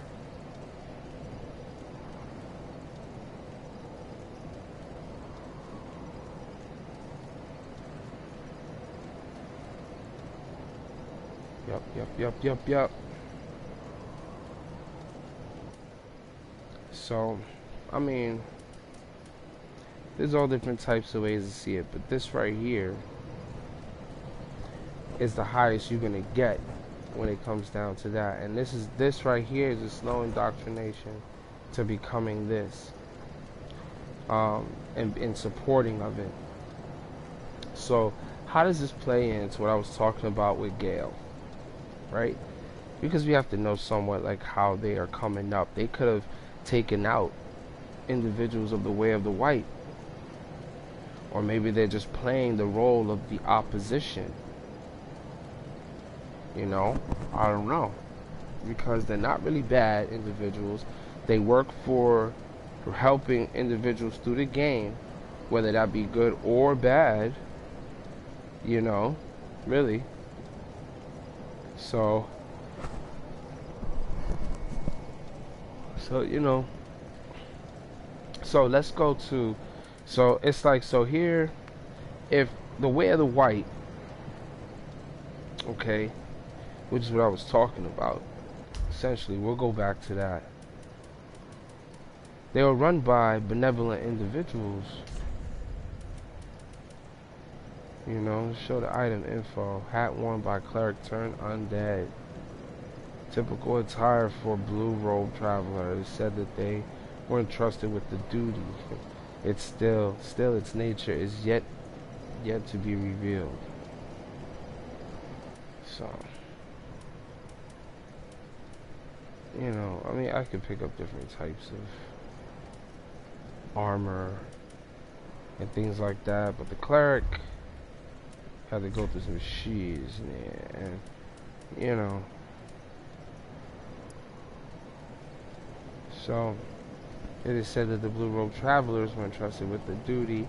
They bore large covers on their backs to ensure that the seabed would not become seabeds for spreading darkness. So, you know, I wonder what that duty, the travelers were entrusted with the duty. What was that duty? The duty was to take the dark sigil. Not take the dark sigil, but just take the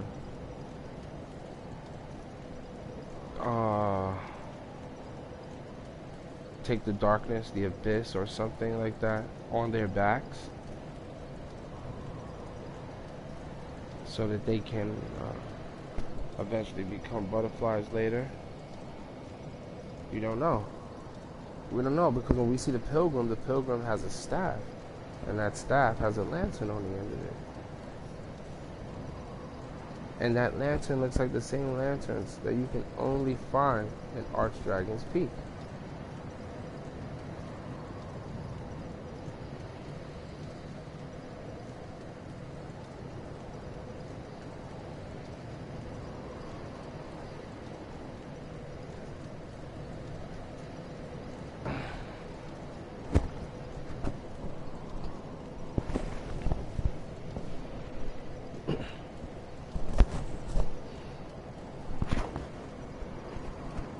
So, we think about the back area.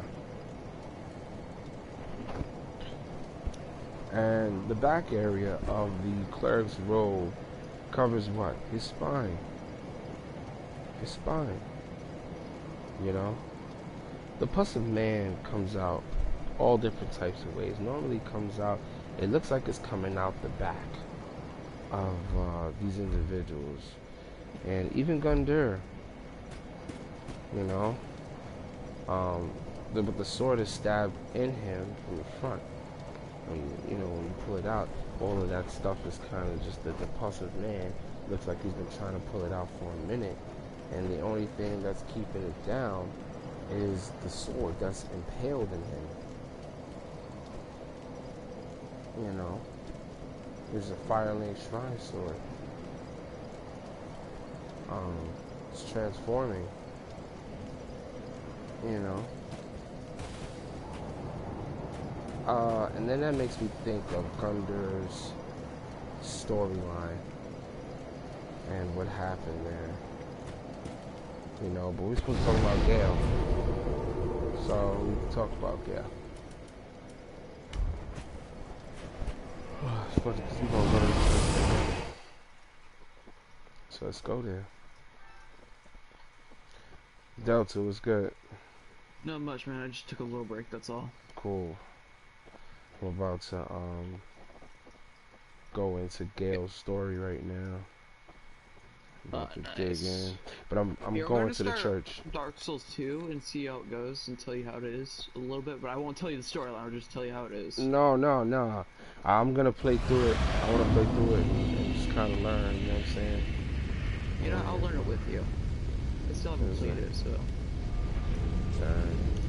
Don't share anything because I haven't played it. I don't want to share anything, and I don't want to learn anything right now. So, alright, so I was going back to Gale. So Gale's the whole situation. Alright. So let me pull out his clothes real quick. By the way, the question. Yeah. The whole knights, like, what do they mean exactly? The question. The knights with the hole in the chest? Yeah. Those are the ring knight armored. Ringed city armor knights. Yeah. But So, it looks like they're corrupted. absolutely, because the armor's alive. The seal was put on humans or the pygmies, and because it says the seal was put on the armor and the individuals who wore them, because they knew that once they used the armor, that they would be, you know what I'm saying, a certain level of corruption would take root inside of them. So when Gwen put the seal, he put it on the person and on the armor set. That way it won't continue to grow into something. So, alright, because think about this. When you've been to Ring City, right? Yeah, you helped me get into Ring City, and I finished Ring City. Right. So you do know you end up fighting the armor slave, the armor knight again. Oh yeah, the knights, the armor, the knights with the armor. Right. Knight armor. Right. Too. The dragon armor. So yeah, twice. why is he down there? Well, because probably he was put down there after he killed them, but then the soul went back down. Maybe that could be a coincidence. Do you think that could be a coincidence? It could be anything, but we're gonna try to use the information that we got so far to make sense of it, and that's why I do this, you know. So yeah, so let's see, where is his armor set? I don't think I have his armor set on here. If I finish game number 2, do you want to start with me after I finish it again? Which one? Dark Souls 2. I'd have to download that game. I'm still playing part 1. I want to finish part 1 first. Oh, okay. Here. I'm going to go on it and just start it and see how it goes. Yep. I have all of them installed, so... Including I bought Elden already. $60 out of my pocket. Alright, so I don't know if I have the armor set. I think it's called the Iron Dragon Slayer. Iron Dragon Slayer, let's see. Are you talking about the... Oh, I'm thinking of Dragon Slayer armor. First time there. Alright, I'm gonna start a new game. Wait, no, I want to start a new game. Ah, there it is. Okay, so I do have it. Okay, so Stark melted iron body armor of the ancient Dragon Slayer armor. It says the armor defeated the champion of Ash in Lothric. Was left ages to rust until it slipped into an abyssal swamp, where it was possessed once again by the memory of the hunt. So And so, mind you, so this armor, when they finished beating up whatever the champion of the Ash, right? Um, it ended up being corrupted. Now, if you ask me, right, there was only one real champion that they talk about in this game, and it's not to say that they're there because technically it's not, but I mean, Gunder is the only champion I know that was affected by the pus of man. And, you know, things spread in pus. You know what I'm saying? Yeah. And Yeah. all you got to do is come across anything that is dark, and automatically you're infected. Look what happened to the Abyss Watchers. It's all over their cloak. The Abyss. It's all over their armor. They used to be a nice kind of, well, they used to be kind of each other, but then they started turning against each other because of the infection. Yeah, so again, you know, so we have these individuals. I got summoned. You know that, well, we have the armor slayer that has just been infected, and that's all she wrote. I wasn't even equipped for this fight, man. Shit.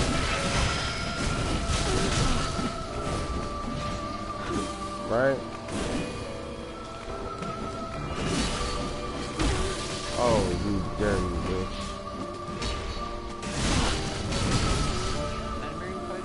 Oh, Frida.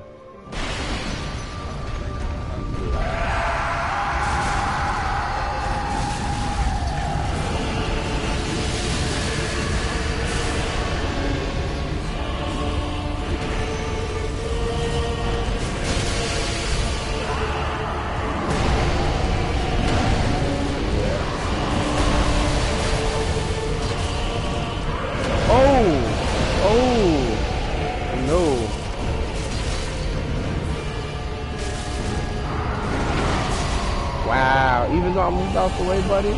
Even though I moved? Oh, she's killing them. Yo, you not hitting her? Come on, man. No. Oh, man. Alright, let me go ahead and get my name on. Oh. I still am, bro.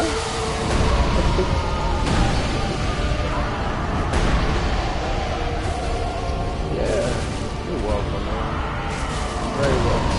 I'm glad to have you.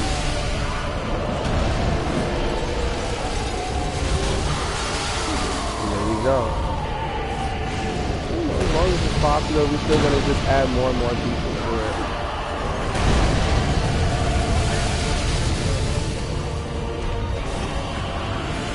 Nice.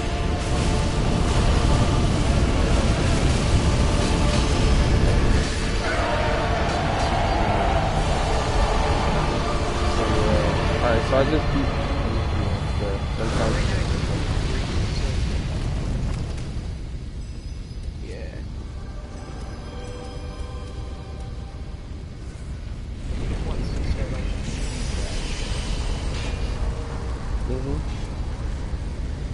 Sometimes they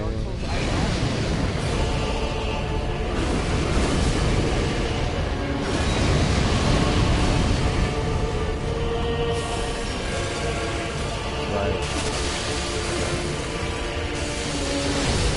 Yeah. Give it to me. I wonder if bleed does anything to her.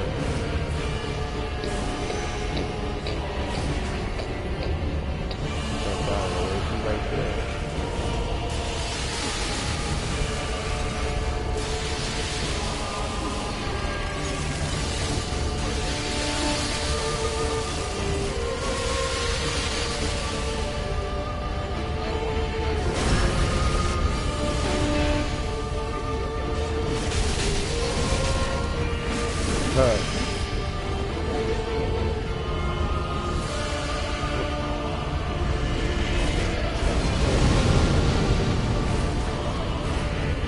Awesome.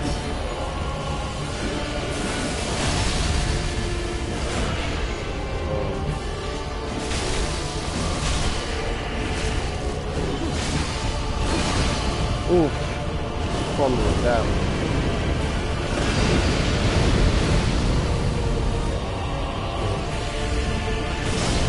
Oh my goodness, are you serious? Why didn't you do? Okay, I can't use these swords no more.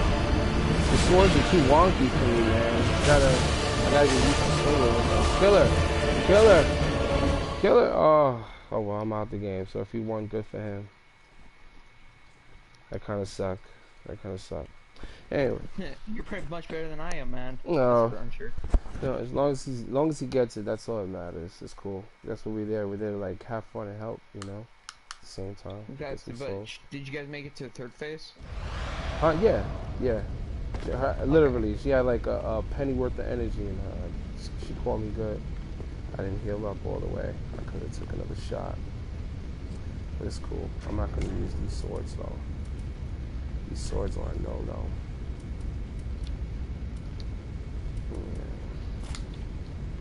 Let me see, maybe I'll use the axes. I don't even want to use the axe on her because she's a very fast individual. You know, you want to use something that's going to swipe quick. That's it.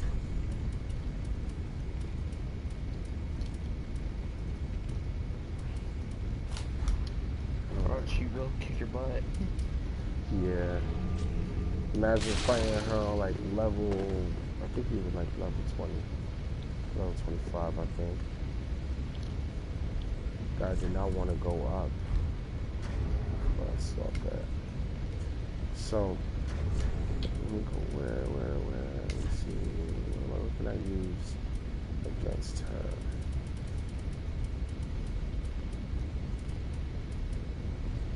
Fuck. Let me see. I can't use that weapon. I could. I don't want to use that weapon. It's falling out to help you, man. Yeah. Oh, but you know what? I was just thinking, man, because I was going through some stuff, talking about this skin more and stuff. Let me see if I can go back and pull it up before I get summoned. So, you say you played part 1, right?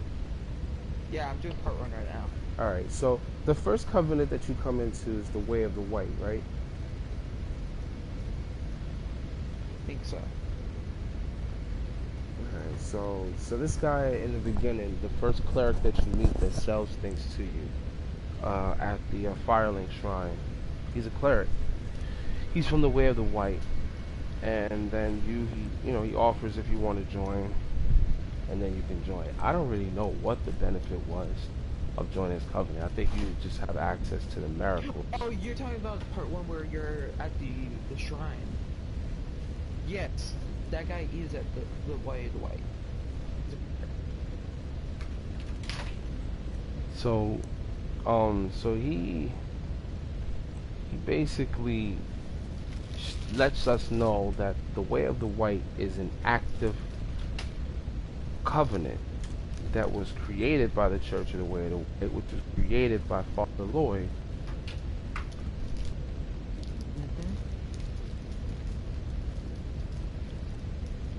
Wait, hold on. Need some of these French toasts.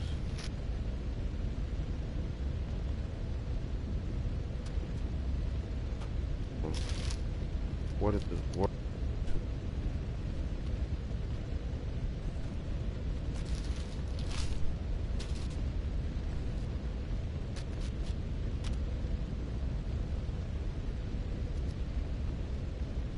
Yo, okay. It's supposed to be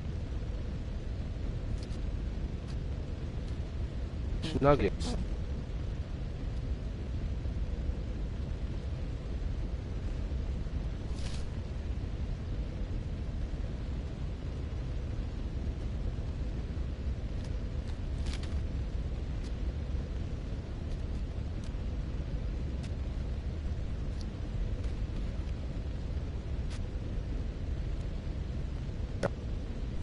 Why am I bringing up the Way of the White?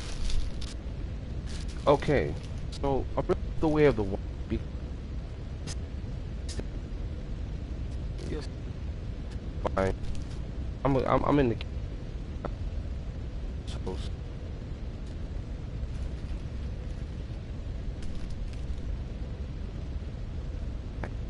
in a minute.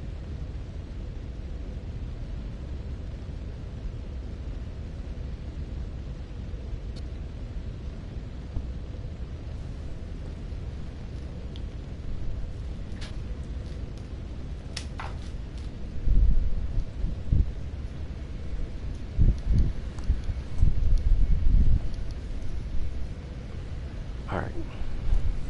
Yeah. So, back to where I was at. So, Gale and the Way of the White. Okay? It seems as if you can't join that covenant this time around in Dark Souls as like you could have done in part 1. Part 1, that was the very first covenant that they allowed you to join close by. Right? Now, in this one, what is the first thing, the first type of item that we get that's a covenant item in this game, in part 3? Do you know? The candlestick. Nope. Candlestick. That's, no. That's an item. That's something that you use to fight around with. We're talking about covenant. So, yeah. So what's the first This covenant? is gonna require a little bit of work. This is what I'm thinking of. Alright, so it can't be the candlestick because that candlestick is part of a different covenant. It's just a no. That's the candlestick's not even of a well. It's part of a church that gives it to you. Yeah, you know, but that's not a covenant item. A covenant item would be like, you know, the warrior of the sunlight, you know, Rosaria's finger, spear of the church, watchdogs of Farron. Right? The wolf ring? Right? No, not even. So after you make it to High Wall Lothric, right? That's where you start off at. After the fight, you make your way down, and you can either go up to Anne Orlando, or you can go down to the village, to the undead settlement. The old lady gives you the rag to the first covenant that a lot of people equipped. So I'll tell you what that covenant is. Way of the Blue. Okay? I haven't heard that one yet. Way of the Blue. This is what you get in Dark Souls 3. Pale blue sheepskin parchment featuring an illustration of the moon, symbol of the ancient accord. Members of the Way of the Blue are beneficiaries of an ancient accord. When a dark spirit threatens them, a blue spirit will grant them access, assistance, to help them root out the invader. So when you wear this parchment, the Way of the Blue, people who are either what they call blue sentinels or Blade of the Dark Moon, they come and help you root out the invader. Anybody who's wearing the Way of the Blue. The lady who's inside that church, the dancer, okay, she hands that off to you, and you take it because you know how Dark Souls can get. You need help along the way. Invader comes, you don't want to lose all your souls. Banner, right? Oh, not the banner. It's the covenant item. Literally, go to your covenant items and you take a look when you can. You're gonna see it there. Right now. It's the first thing that you have ever equipped it as a covenant item. First covenant item. And Dark Souls 3? Dark Souls 3. Alright, let me look at it. It is the...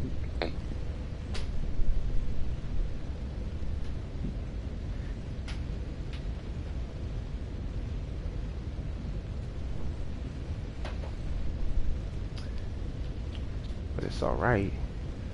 Right? So we got Warriors of the Sunlight, Way of the Blue, which is the what you were just talking about. Right. If you're looking at that online, then yeah, you can see it. Yeah, that's what I'm doing right now. Yep. So the first covenant you get is called the Way of the Blue. That's what that old lady gives you before she tells you to go down into the undead settlement. And you equipped it. Yes. I know I equipped it because I'm like, yo, I know I don't want no invaders to come and jack me up. So I'm gonna just equip it because it's just a benefit in the game. We're just trying to play through the game and have some fun. You know? Exactly. You're not trying to die. Yeah. You know, so you got the way of the blue coming through, offering this generous help. And mind you, why wouldn't that be the first thing that's given to you and offered to you? Because you can end up joining a different covenant that may change everything around. She had no choice. She was working with Pontier.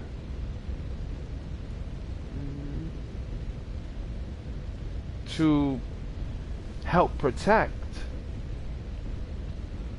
the Lothric's. Lothric princes.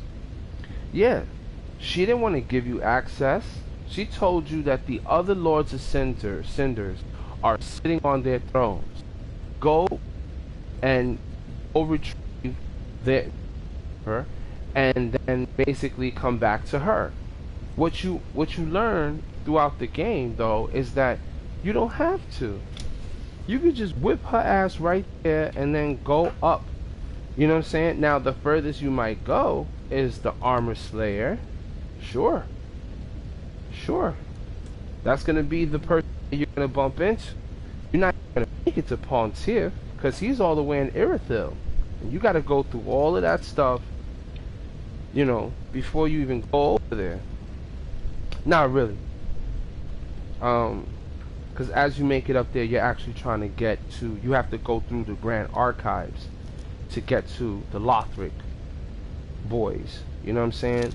But when it comes down to getting into the Grand Archives, you can't get into the Grand Archives right after that. You have to go and you got to do something else first before you're granted access. You had to defeat the Lothric princess. The who? No. They're the ones you're trying to get to when you go through the Grand Archives. That's their whole story. Oh, my brain's not functioning. Oh, yeah. Okay, sorry. So yeah. So who do we... I'm gonna take these out the air fryer now. Have me this. Shit, very well, man. I don't worry. That's cool, bro. You good. We're not supposed to know these things religiously. It's a lot to take in. It's a whole lot to take in. It's a whole lot. So, like, I understand the whole storyline. It's just when it's told to me, it just takes a lot in. Man, listen. I thought I knew the whole storyline just from the game, but there's no, a lot more to it than no, meets the eye. No, playing the game has opened my mind up to, you know what I'm saying, what they're not talking about actually. You know, you go online, they're gonna give you a little bit of lore. Well, if you play the game, you'll get a lot more. Right. Exactamundo. So the very first thing you get in here is the Way of the Boom. And that's like a big help. But that all falls under the Dark Moon. And it's like, okay, so what does the Dark Moon represent? It represents what the third son was trying to establish in part 1. In part 1, you join his covenant after you get to Anne Orlando.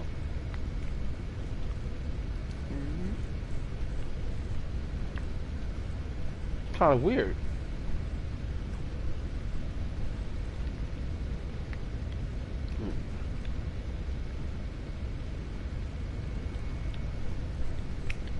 Kind of weird. It is. But the story's good. So I wonder who Aldrich, no, not Aldrich, whose side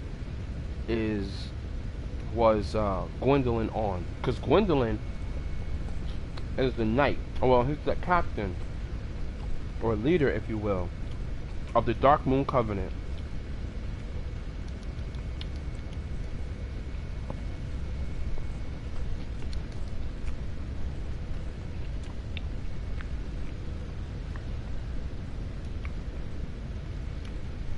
So, you know,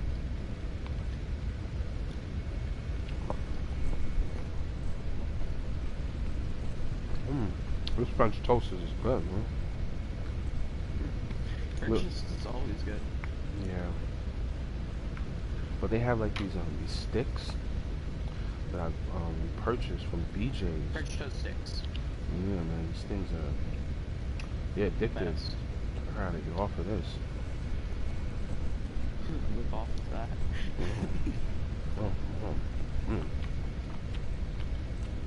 So anyway, they offer you the way to blue, and the blue sentinels are the ones that come and save you. That's another thing that you get. That's almost like a second covenant item in Dark Souls. The blue sentinels. Now, the parchment of the way of the blue just has the moon. The stamp is the moon, and obviously that represents this kid's covenant. Gwendolyn. It represents his covenant. Why would you take on the name Way of the Blue when there's the Way of the White? Has he taken over? Has he taken over for them? What happened to the Way of the Way of the White? The Way of the White? I guess they're long gone. Maybe some of them are starting to resurrect again. Who knows? But you know, their whole pilgrimage of going out and hunting the dead, that's why we have dead hunter charms that you can throw That's at. it. Yeah, they use them to hunt the undead.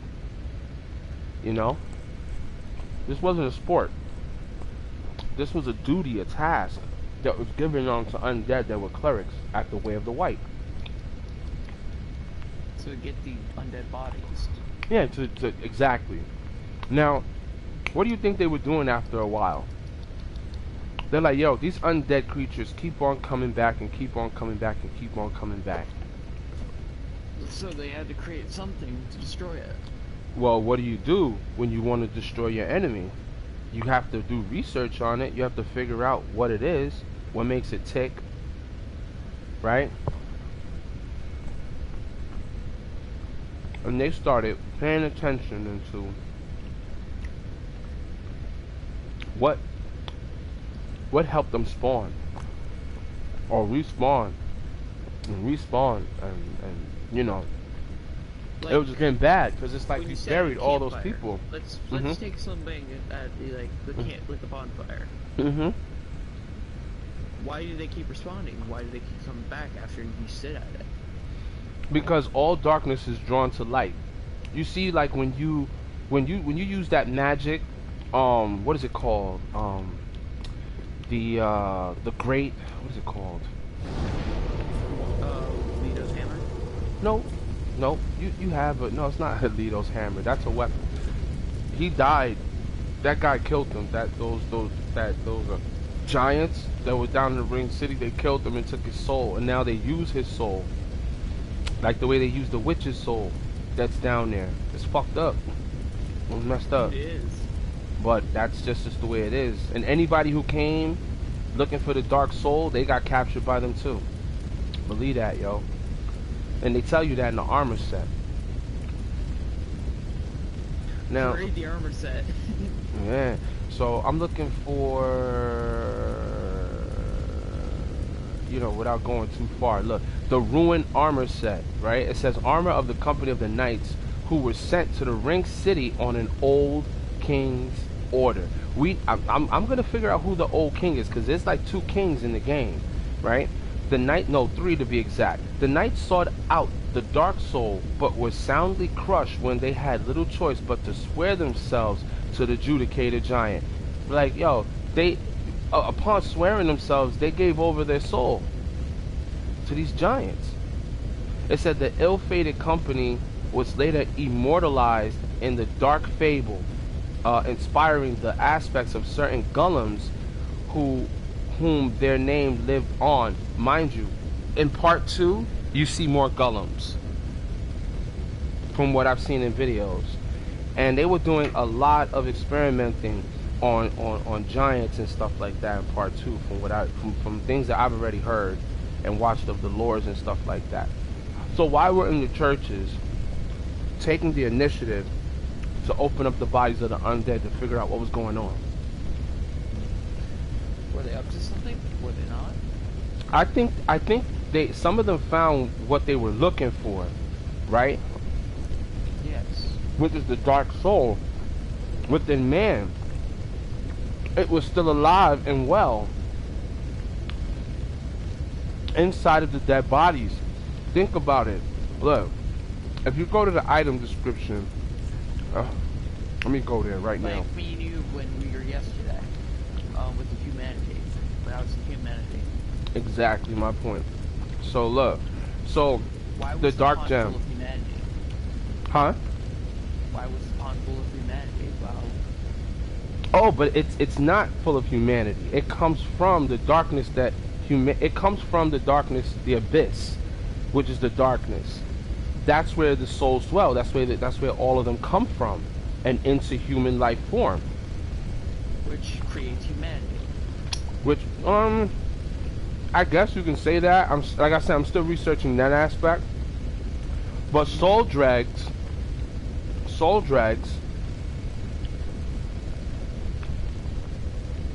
and that is one. Now, dig this. The deep gem. When you find a deep gem, right? A gem of infused titanite found in the dregs of the cathedral of the deep. Okay? Cathedral of the Deep. Yeah. What were they? A bunch of priests. They were priests, Oh, yeah. altar boys, and Great whatever. Right? So you got to go after them and you got to kill them because they all been corrupted by the abyss or by the darkness that they played around with. And then they took the consequence. Absolutely. They're not even themselves anymore, I don't think. They ain't. Because they've been corrupted. Their soul's been corrupted. Their body's been corrupted. Yeah. And that's kind of what happens. And people don't understand, but they're corrupted. So that then even if they had a chance to exorcise demons, as they would say, it's nothing really demonic like.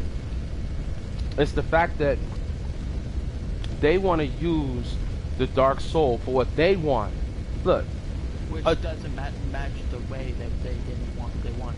No, it's not going to match the way they want, because Manus was the one that ruled over everybody that was down already from the abyss, like the pygmies. Okay? And you know,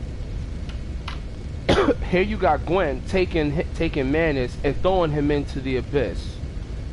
That's not fair. What are you scared of? What did the fight start over? We're still trying to figure out what the fight started over with the dragons. You never hear anything about the dragons attacking the humans, or they were bad to the humans, or they didn't do anything. They just were monolithic beasts who knew how who lived. Knew magic and all that. Right, they knew magic. And it's just like what I was expressing before, was that when you read certain items, or a specific item, they tell you that there was a time when clerics and sorcerers used to fight each other. So, you know, they were both the same thing. huh? Yeah.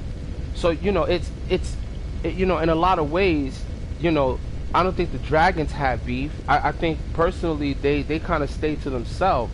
But when it comes down to human beings, you know, or They just took super their beings, part, and then it caused the war. maybe. Could have caused that. Maybe, right? It might have caused it. Like, because when you go up to Archdragon's Peak, you see human forms who actually use the dragon stones. You know what the dragon stones Like, are, right?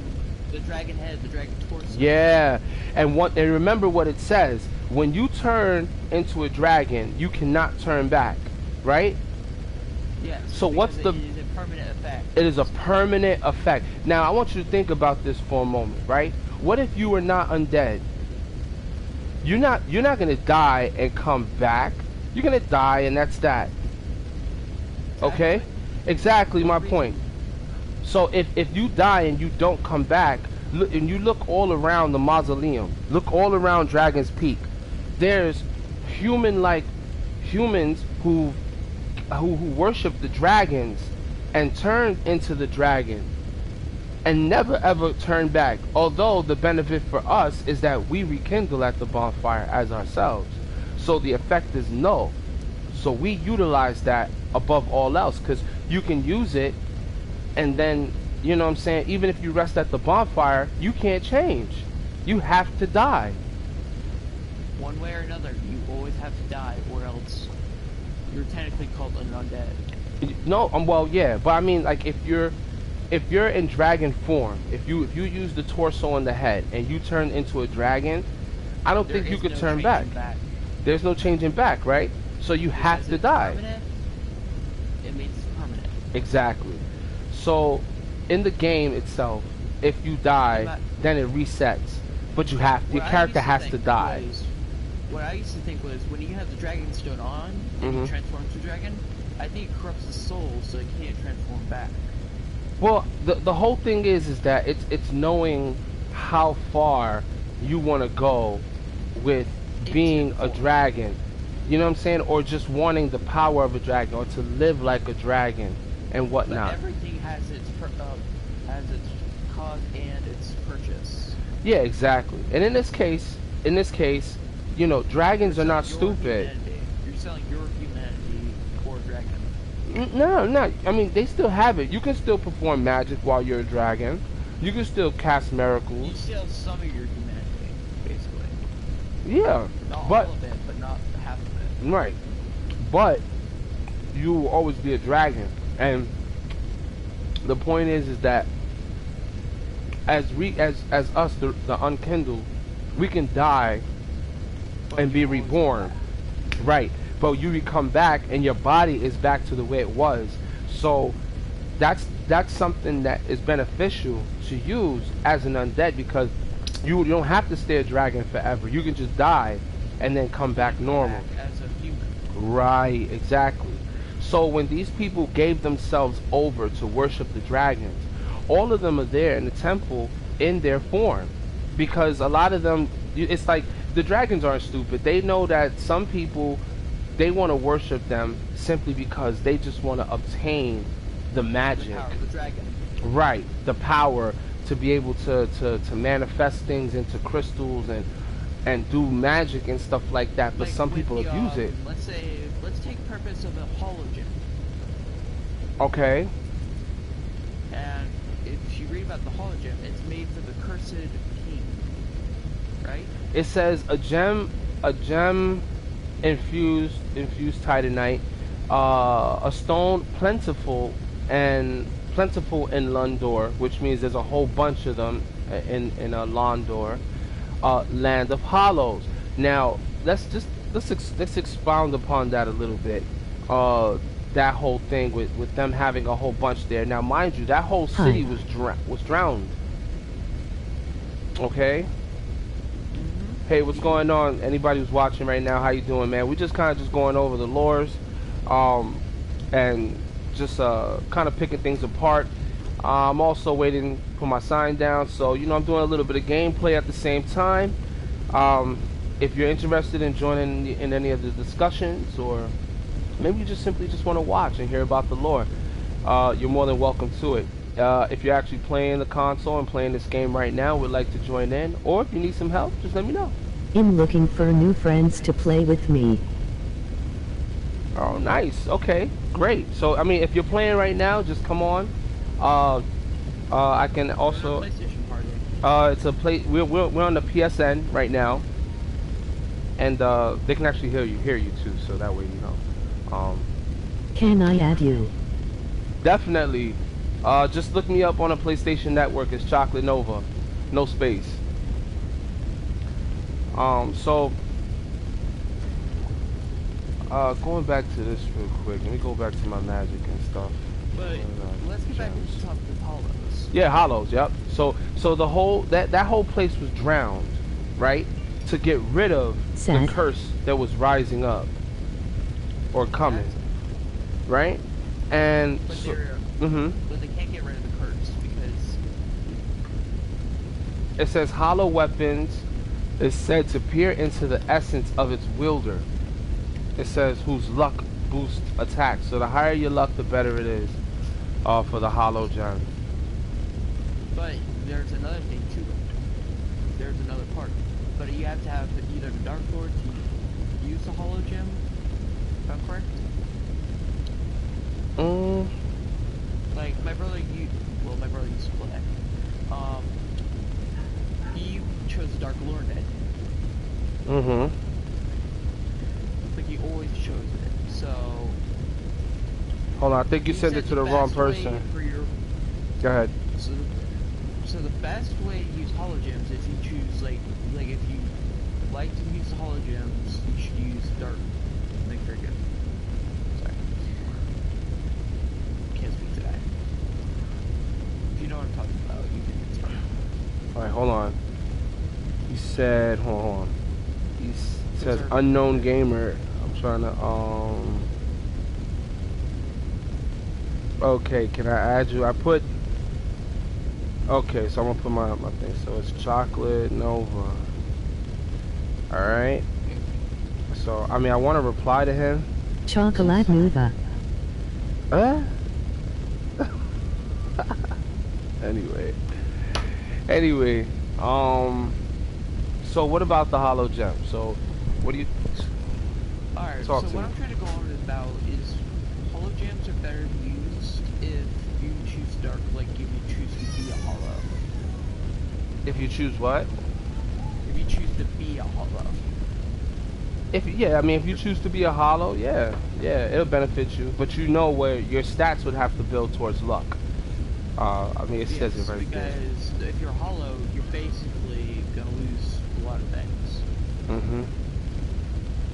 But you'll live on until you can't live no more, until the age of hollow goes away. So everything has to fall into cycles. And the hollow effect has to take place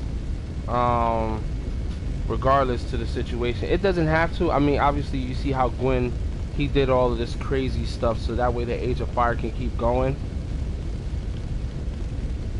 May I give you lore-based stuff, Dark Souls 1 and Dark Souls 3? Yeah. You want to talk about Dark Souls 3?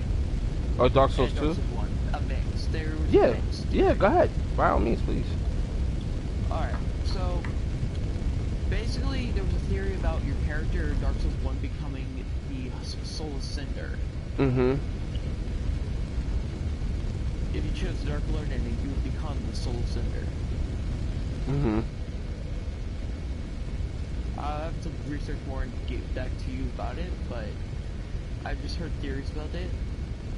So, yeah. Okay. Yeah, so I mean, I haven't, like I said, I haven't really gone too deep with part 1, so I don't really have much to run on besides as far as I've gotten in the game. But hold on, let me get up out of here. Nobody's really summoning me here, so let me go somewhere else where there might be somebody who needs help.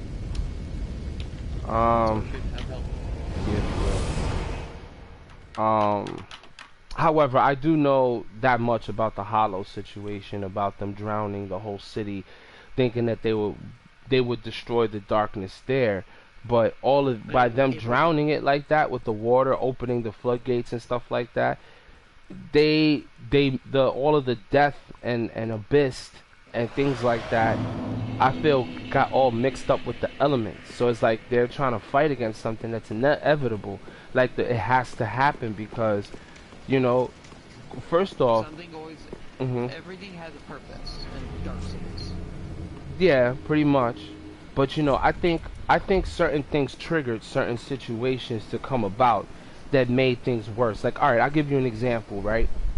We have we have Lord Nito finding his first flame. The first flame that he found was of death. Um, and it consumed him. What was his name?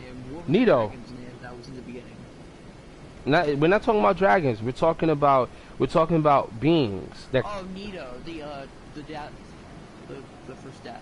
Yeah. So he was the giant. He was giant like, and um, Like then I there was said, the sister. He was Mhm. the creation of death. Basically, everything that came around him dies. Well, that's the whole thing with Nito. Like, his fire, his purpose and his nature is of that of whatever cycles that are going on. It satiates a purpose. Unlike the flame. So the flame that they found lit up things, but it also separated the dark and the light. So where you have one thing that comes into existence, another thing comes into existence. So in this case, You, mm, you. no. Like for instance, they said that the dragons would rule the land, and I guess the pygmies were around too. And maybe they might have been scared of the dragons. Who knows? But not all people. And you know, as soon as they started coming into this, they started coming into the. All of a sudden, there was fire, and then when there was fire, there was disparity, and this and that. So fire was the first thing that came about. So then you have the woman, which is the witch of Izalith, who comes along and takes that flame, and she's able to wield it because she has not only intelligence, but she also has faith. Okay? Faith and intelligence are the two things that you need in this game to use pyromancy in this game. They make it very clear. So you need both of those things balanced. Now, here's what happens with everything, right? So after she gets her flame, Nito gets his flame. His flame is for death. It's for consumption. It thrives on that. It took his life the first time, and through that there was life in death for him. So after that, you know, he just kept on looking for things to satiate his nature, which is the, you know, to constantly, you know, just death. That's why what you collect as whatever you want to call it when you join his covenant. You give him enough of the black eyes or the evil eyes, and that's what you would collect from people, and you would give as a offering to Nito at the altar, and you will be granted his blade. You'll be granted different things. Okay. Now, going further, so now we're talking about two. So the third person, right, which would be the polarizing effect of this whole fire and everything. You can get electricity from light, and you can get light from electricity.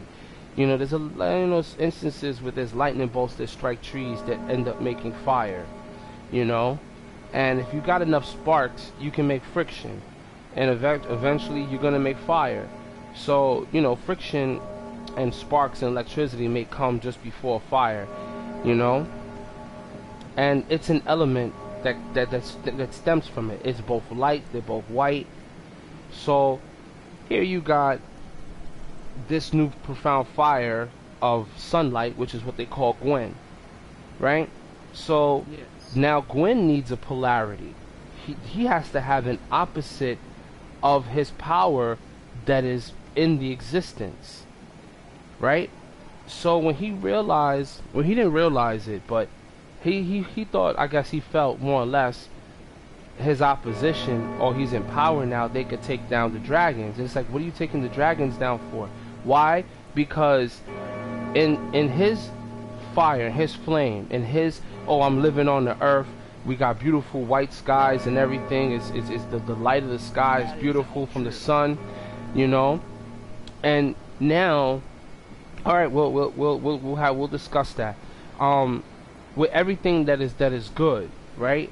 And then all of a sudden, you know, because they have churches, and Orlando looks like it ain't nothing but a big church in the first place, right? They believe their faith base They all have faith. They don't rely on intelligence. They rely on faith. And why does it rely on faith? Because you have to have something to believe in. Gwen's knights believed in him so much and in his power that when he decided to give himself to the first flame, that they went down with him. That's faith. That's not intelligence. That's faith. You have so much faith in this person. So Gwen knew the power of faith, but he didn't understand the power of intelligence, which brought about sorcery. And when you look at where sorcery comes from, dragons are magical beasts. So it's like you So they're basically like a mix. who's a mix? Dragons. No, they are, well, dragons aren't very intelligent beings, but you know, they're not faithful to anything. They know who and what was brought into existence, that brought them into existence, more or less. But there is, in the god's world, in the dragon's world, there is no higher god than themselves. You know, you're only going to be able to pledge yourself to something higher to gain more experience or more understanding of stuff. So everything's based on intelligence. But dragons, because they are monolithic beasts roaming the world, it's like the world is their oyster without even having to have faith in anything. You know, if you're a giant in the world, nobody can really mess with you. You know, they could try to take you down, but they'll still be scared of you. You can still, anytime you want, just go there and just eat them. Or, you know, they fear you. And when there's fear, there's power. So, you know, sometimes, you know, dragons, I mean, just being how monolithic they are, you know, and you know, they don't serve a higher god. They serve themselves. When you see dragons, they're in caves full of gold. You know, they have like relics that they hold so dear to them for whatever purpose, and they'll hide it, and it'll be theirs, and they sleep in around gold and all this other stuff. That's why every time you see a dragon, he's around everything, and he knows how much humans want it too. And that's why that brings us back to the story about, you know, how these guys at Archdragon's Peak, they, once you turn into a dragon, you cannot turn back, but it comes with great power. But you're gonna know. Yeah, Great power comes with great responsibility with the dragon power. Absolutely. And you know, sometimes people have a problem. Like if somebody told you, I'll give you power to do what you want in the world, but you're gonna have to look like a dragon forever if you want it that bad. If you really want to live like us, you're gonna have to look like us. That means your physical appearance doesn't matter no more. The only thing that matters is the fact that you have power and you can do what you want. Some people are willing to make that sacrifice. Look at what Hawkwood did in the game. He dropped the watch, the Farons of Watch, whatever you call them, the Abyss Watchers, right? He left, and he decided, well, I'm gonna use a shield. And I wonder, when did he decide that he was gonna use a shield? I don't think that he decided to use a shield at the wrong time. I think it was good timing, because how can these individuals follow after the wolf warrior, Astoria, whatever his name is. What is his name? Astor. Great Knight Astora. Yeah, something like that. It's the Great Knight. He's a knight. He's one of Gwen's four knights. Astora? Yeah, I'll look it up in a minute. Don't worry about it. It's okay. I got it right here. So the Abyss Walker Artorias. Okay. So Artorias in part 1, who you fight, who got affected with the darkness, if you will. Okay? Man, all he did was bring the darkness back into the world where you end up fighting him. He didn't defeat Manus, but they called him a champion because he had a will of steel. He couldn't be broken. So he figured, I'ma just go ahead, I'ma get what I need so I can traverse the darkness. He was granted that by the cat, I think, in part 1. The dark cat, I can't remember what she's called, but Yeah, but she's in the woods, right? And the then workers. yeah, and he goes down there, and then he tries to fight off Manus. I don't know what happened. Your boy got beat, or maybe the darkness took over him. But before the darkness took over him, from from fighting things in the dark, you could see it all over his sword, and he's fighting. That he didn't want his pup to get hurt, so what did he do? He put a freaking bubble on him to keep him safe from the darkness, so that the dog wouldn't be, the wolf wouldn't be hurt or taken down by the darkness. But he's stupid. He had protection from going down into the abyss. His dog, on the other hand, did not. So the dog got corrupted compared to him. Absolutely. Absolutely, the dog got corrupted. Look at the situation. Look at when you see the dog in Without when the you go. shield. Yeah. Without it, he's Shield. yeah. Absolutely. Look at He the made a horrible mistake leaving his dog behind. that too. But his dog would have survived anyway, because he would have ended up becoming just like him. And he didn't fully turn in part 1, I don't believe, because you end up seeing Sif and you end up fighting him. Somebody saved him from down there. I don't know who, but somebody saved him from down there. Or maybe he ran out. Maybe he managed to get out. But either way, he went into the abyss. And anything that goes into the abyss does not come back the same, yo. That is clear. Everything changes whenever they get to the abyss. Yeah, there's always something that happens when they enter the abyss. I'll give you an example.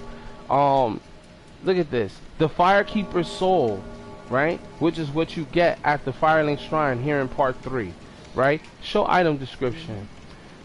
Says soul of Firekeeper who is said to have returned to the abyss. Returned from the abyss, which means she was at the abyss and she made it out, right? This Firekeeper... But she didn't come out the same. No, absolutely not. Her soul looks like it looks twisted. Like it almost looks like a hollow. It almost looks like a hollow oh my god, my daughter's all over the place. Hold on. Right? It almost looks like one of the 4 kings in part 1 that you fight. That's exactly what it looks like. And I mean, it just looks wild. It looks like hair that has lost control, like a ball of hair that lost control. Her soul is so conflicted. And look what it says. This Firekeeper preserves the bonfire and serves its champion. Okay? This is said to have soothed and accepted the dark seal. She is said to have soothed and accepted the dark sigil, which has tainted her soul. Okay? She took the dark sigil, which is what they always do in this game, which is what they show a lot. This is why I was saying earlier about how the darkness has infected certain places and things in here. There's people who are going around talking to people and changing their minds and getting them to do something that would initially go against what Gwen was trying to set up and do, you know. And they did it by getting close to a they got close to the Firekeeper. So who exactly did this? The Pilgrim. Yes, the Pilgrim, because he did a lot of things. So the Pilgrim is who you meet at the beginning of the foot of the castle. What's his name? Undead Road, I think? The Undead Settlement. Undead Settlement, yes. So you meet him at the Undead Settlement, and then he offers you to draw out your strength as a, as an undead, unkindled one. And before you know it, you're doing it like 4 times, and you eventually inherit something called the dark sigil. Now, after you inherit the dark sigil and he passes away after doing what he has to do, getting you to basically. Cursed you at the same time. Well, it depends on what you consider a curse. It depends on your understanding of what the Church of Londor has been trying to do and what they have done. A lot of this it's a lot to take in. Hold on, I'm kind of switching up my weapons right now because I'm at a different bonfire. Just in case they call me in, at least I'm a little ready, because sometimes I'm not even ready. So, 300. This is 300 something. But it's more. So I guess we could stick with that. 2, 3. 2. Wait, 1, 2, 3.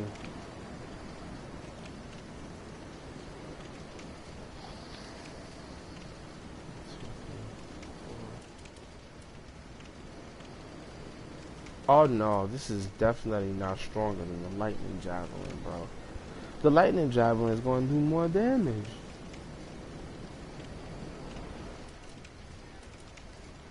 Okay, so let's just equip that. And then I'll just equip the ring that'll give it more damage. Because that don't make no sense.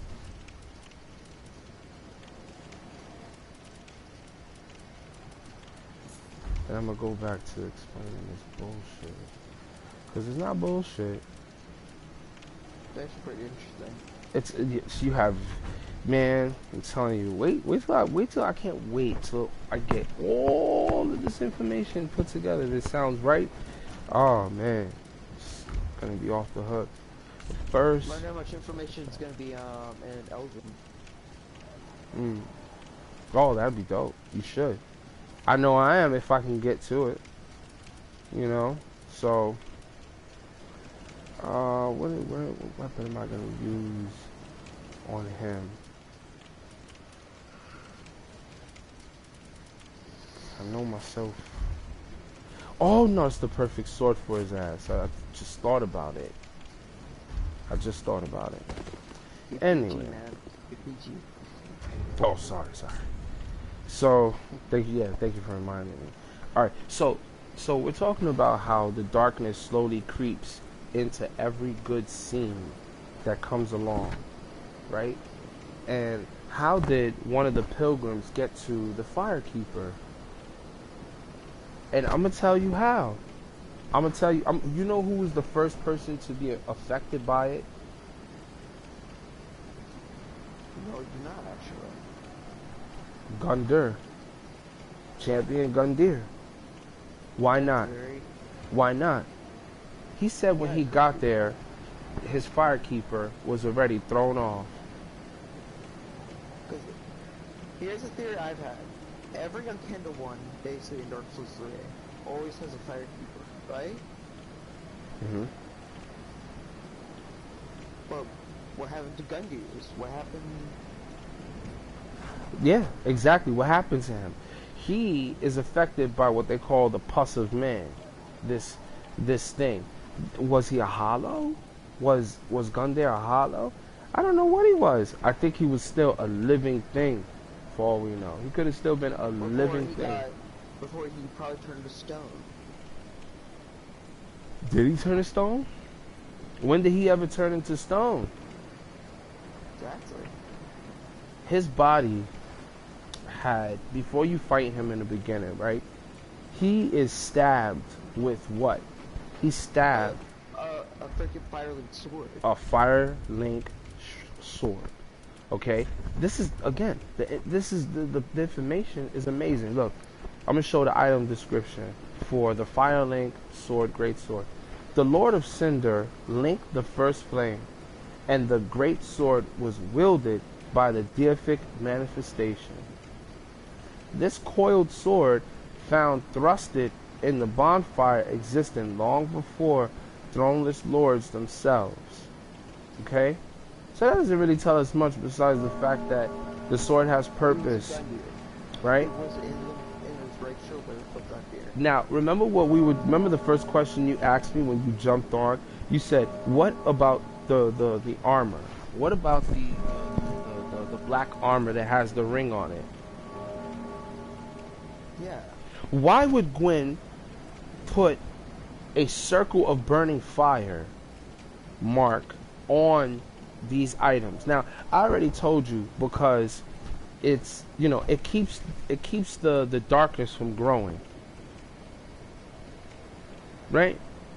It keeps the darkness from growing. Here we have Firelink. The Firelink greatsword is stabbed into Gundyr, and he is suffering from the pus of man. You know what it looks like when you first walk up to him and you walk around him. You see the pus of man trying its best to get out, but it can't. Yeah, when you're almost killing Gundyr, like when he gets half health, you see it coming out. Oh, it rips out of him. It comes out of him, and not all the way, but it basically takes over his body. Yeah, and then it starts to go to town and work on you. Have you ever seen anything transform into that and then transform back into its normal form? No, I have never seen that. Exactly, because it never ever will. Here is the perfect examples of what I was trying to tell. I think I was trying to tell my boy Science, right? Was that I had him walk with me through my file. I have a second file, and I told him, yo, come on, let's go to the bonfire of Irithyll Dungeon. Okay? Forget about the cathedral. Forget about the cathedral, because see, they were already filling up cages of undead individuals in Irithyll. Okay? Anything that pertained to the dark or whatever, they tried to contain it inside there. Alright? So you're saying to yourself, oh, why is that? Like, what are they trying to do? They're trying their best to suppress or get rid of the dark sign. Or not the dark sign. Anything that's going to come about that's like the pus of man. Because it's going to be uncontrollable. That's a different type of like dark. Gundyr. Yeah. He couldn't control himself. Well, not that he could control himself.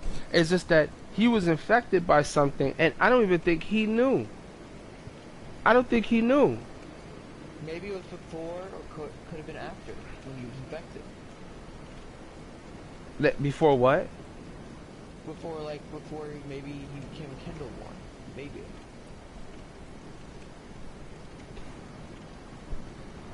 I could be right about that, could be wrong. I'm thinking about it.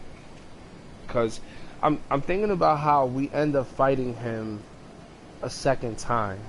And is it that Gundyr's position is to fight off whoever might be coming to the Firelink Shrine? Now, mind you, okay, when we see Gundyr, okay, we see somebody who is around some candles, okay?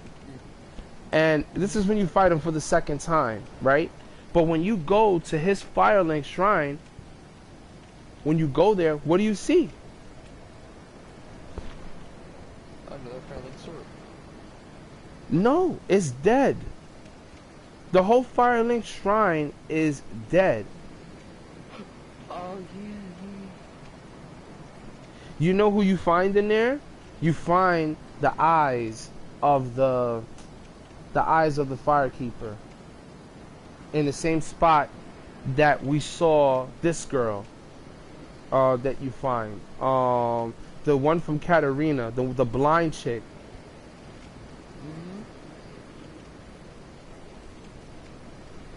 And she was always talking about the little creatures crawling on her.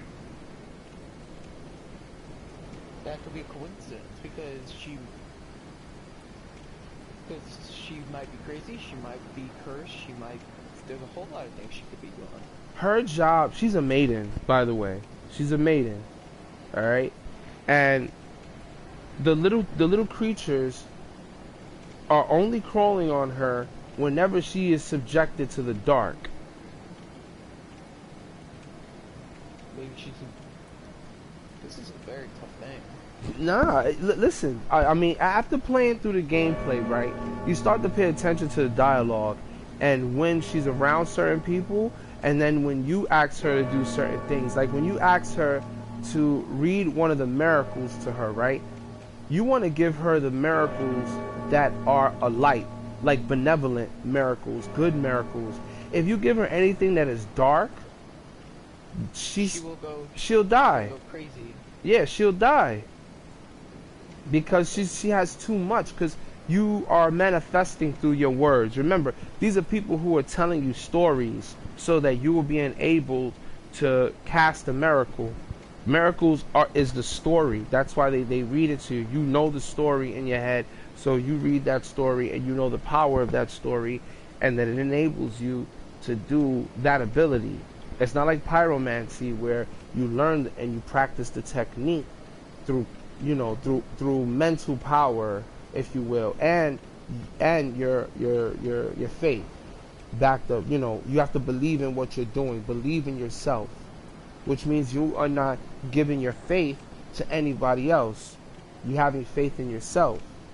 You get what I'm saying? People like Gwen, he had people that were behind him. He had a kingdom. He had all these other things. His whole thing is about the more faith you have in something.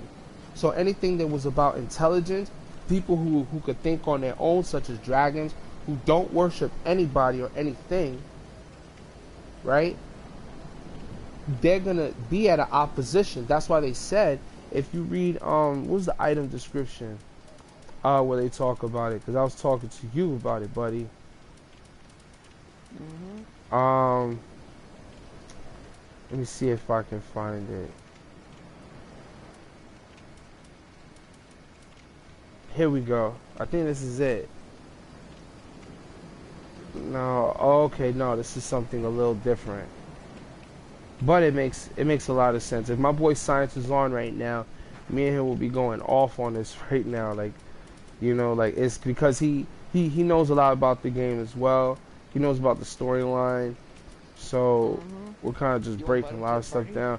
I don't think he's even on right now. I wouldn't even bother him. Normally, whenever anybody come on, I let them just come on and stuff. Someone available for the dancer.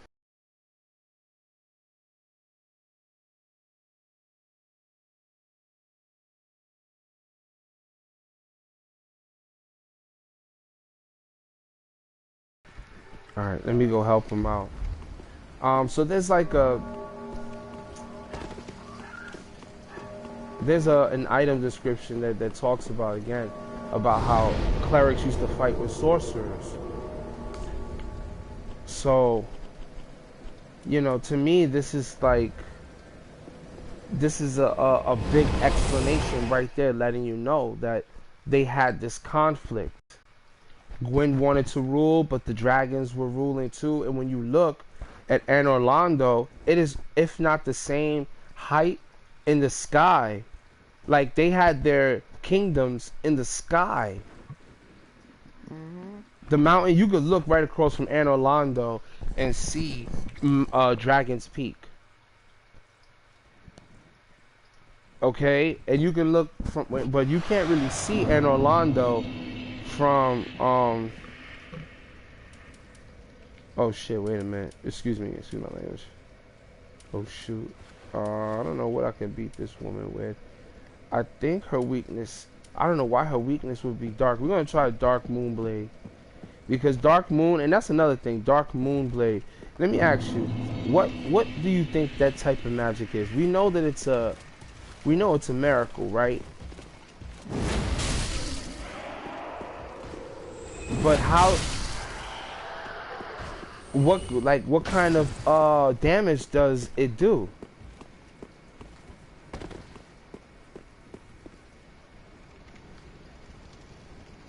That's my question. What kind of damage does the Dark Moon Covenant energy do when you imbue your item with it? And we have to, according for us to really understand what that is, we have to know, what was Gwendolyn? He was a man or a boy that was treated like a girl. They raised him like a girl. And so his energy was more closer to the feminine. So the women are the only ones that could truly will fire, right? Because they had intelligence and they had faith. Exactly. So what do you think? What do you think Gwendolyn's power was? Even though he was Gwen's son, he didn't inherit the lightning aspect. So what do you think he got? What kind of power? I think you got fire aspect. He got what? Fire aspect. Fire aspect? Okay. Now, what do you think of this? Right? What if he knew how to use his intelligence to Advantage. I guess if you will, because it's blue. It's blue and it's a miracle. So it has like white in the middle. Wait, hold on. You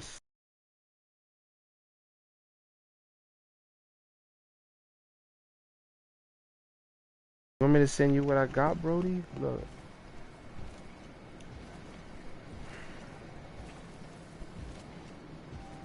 I'm trying to help some people out. Alright, let me go drop this off to him.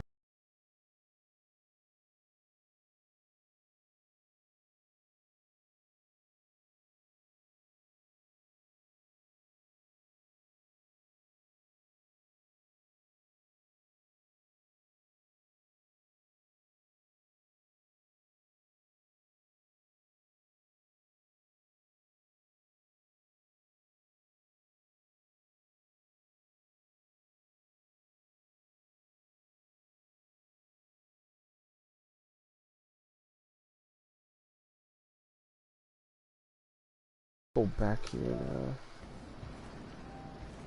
Alright, so now we got let's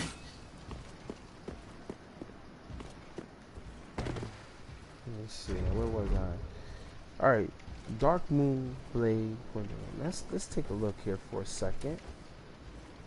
We got white, and then we have these dark blue hues, which to me is like a representation of magic. Okay, could we say the same for that? No, because that kind of blue is something that they just chose to do to show that the weapon is imbued with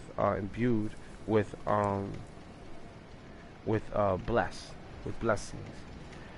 Does it have any beneficial effects for blessed? I can't say, to be honest with you, because when we look at the Lothric banner, the stats change dramatically from a normal. Let me see. This one gives you more magic, gives you magic damage. It's S rank because you know the magic and well the intelligence and faith is high.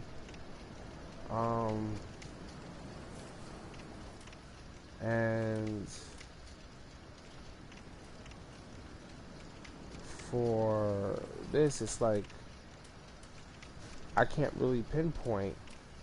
Besides the fact that the only way we're gonna know is if we added, if we use a Shriving Stone to see how many points am I really losing when I add the bless to it. Its main benefactor is to heal while you attack. I don't think that it actually does certain damage in that regard. So I don't know why I use that when I'm playing with myself. I'm trying to get this guy to like bring me in, but I don't know.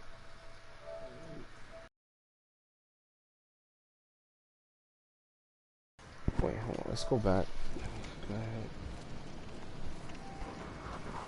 Alright. So let's see here now.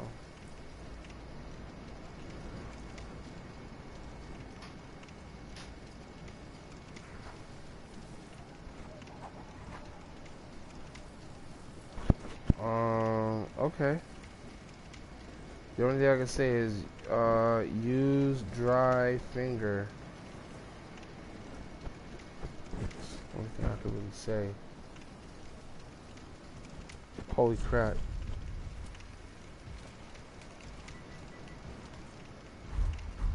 Now I gotta put my sign down again.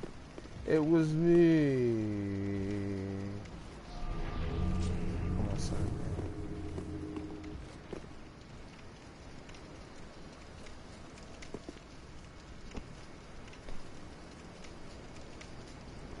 So, let me see. Read, message. Read, no. I don't mind the dancer. I need more practice with the dancer anyway. So.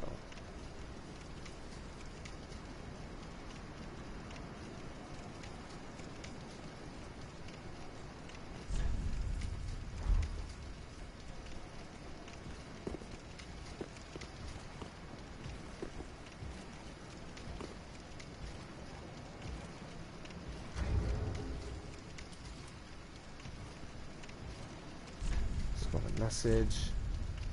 So we're just gonna choose something like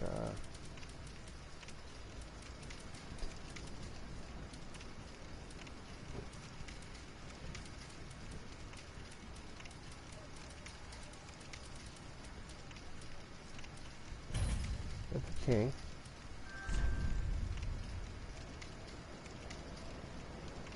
Oh my god, are you serious right now?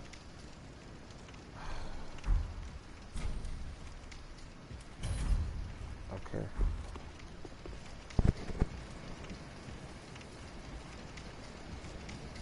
Okay.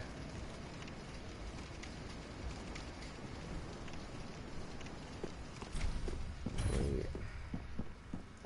She wants me to get him over there.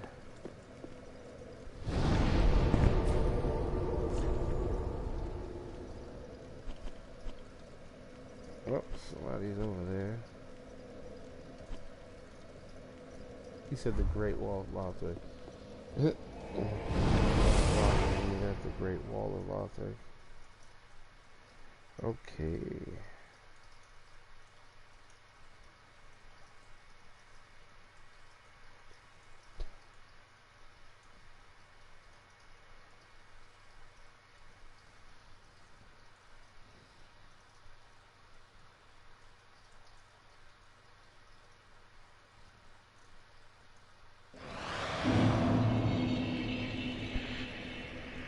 Alright, High Wall of Lothric.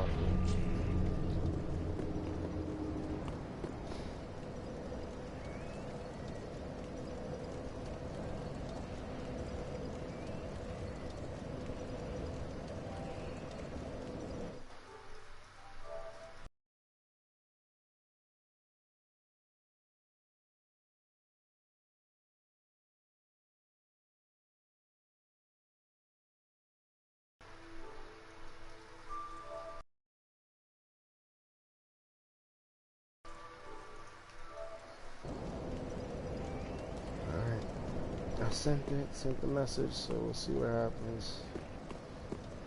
Probably switch this out before we go too far.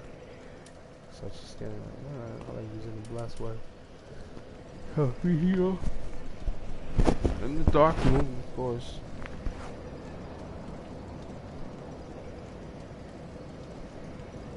Alright, so we'll post to Spotify as we moving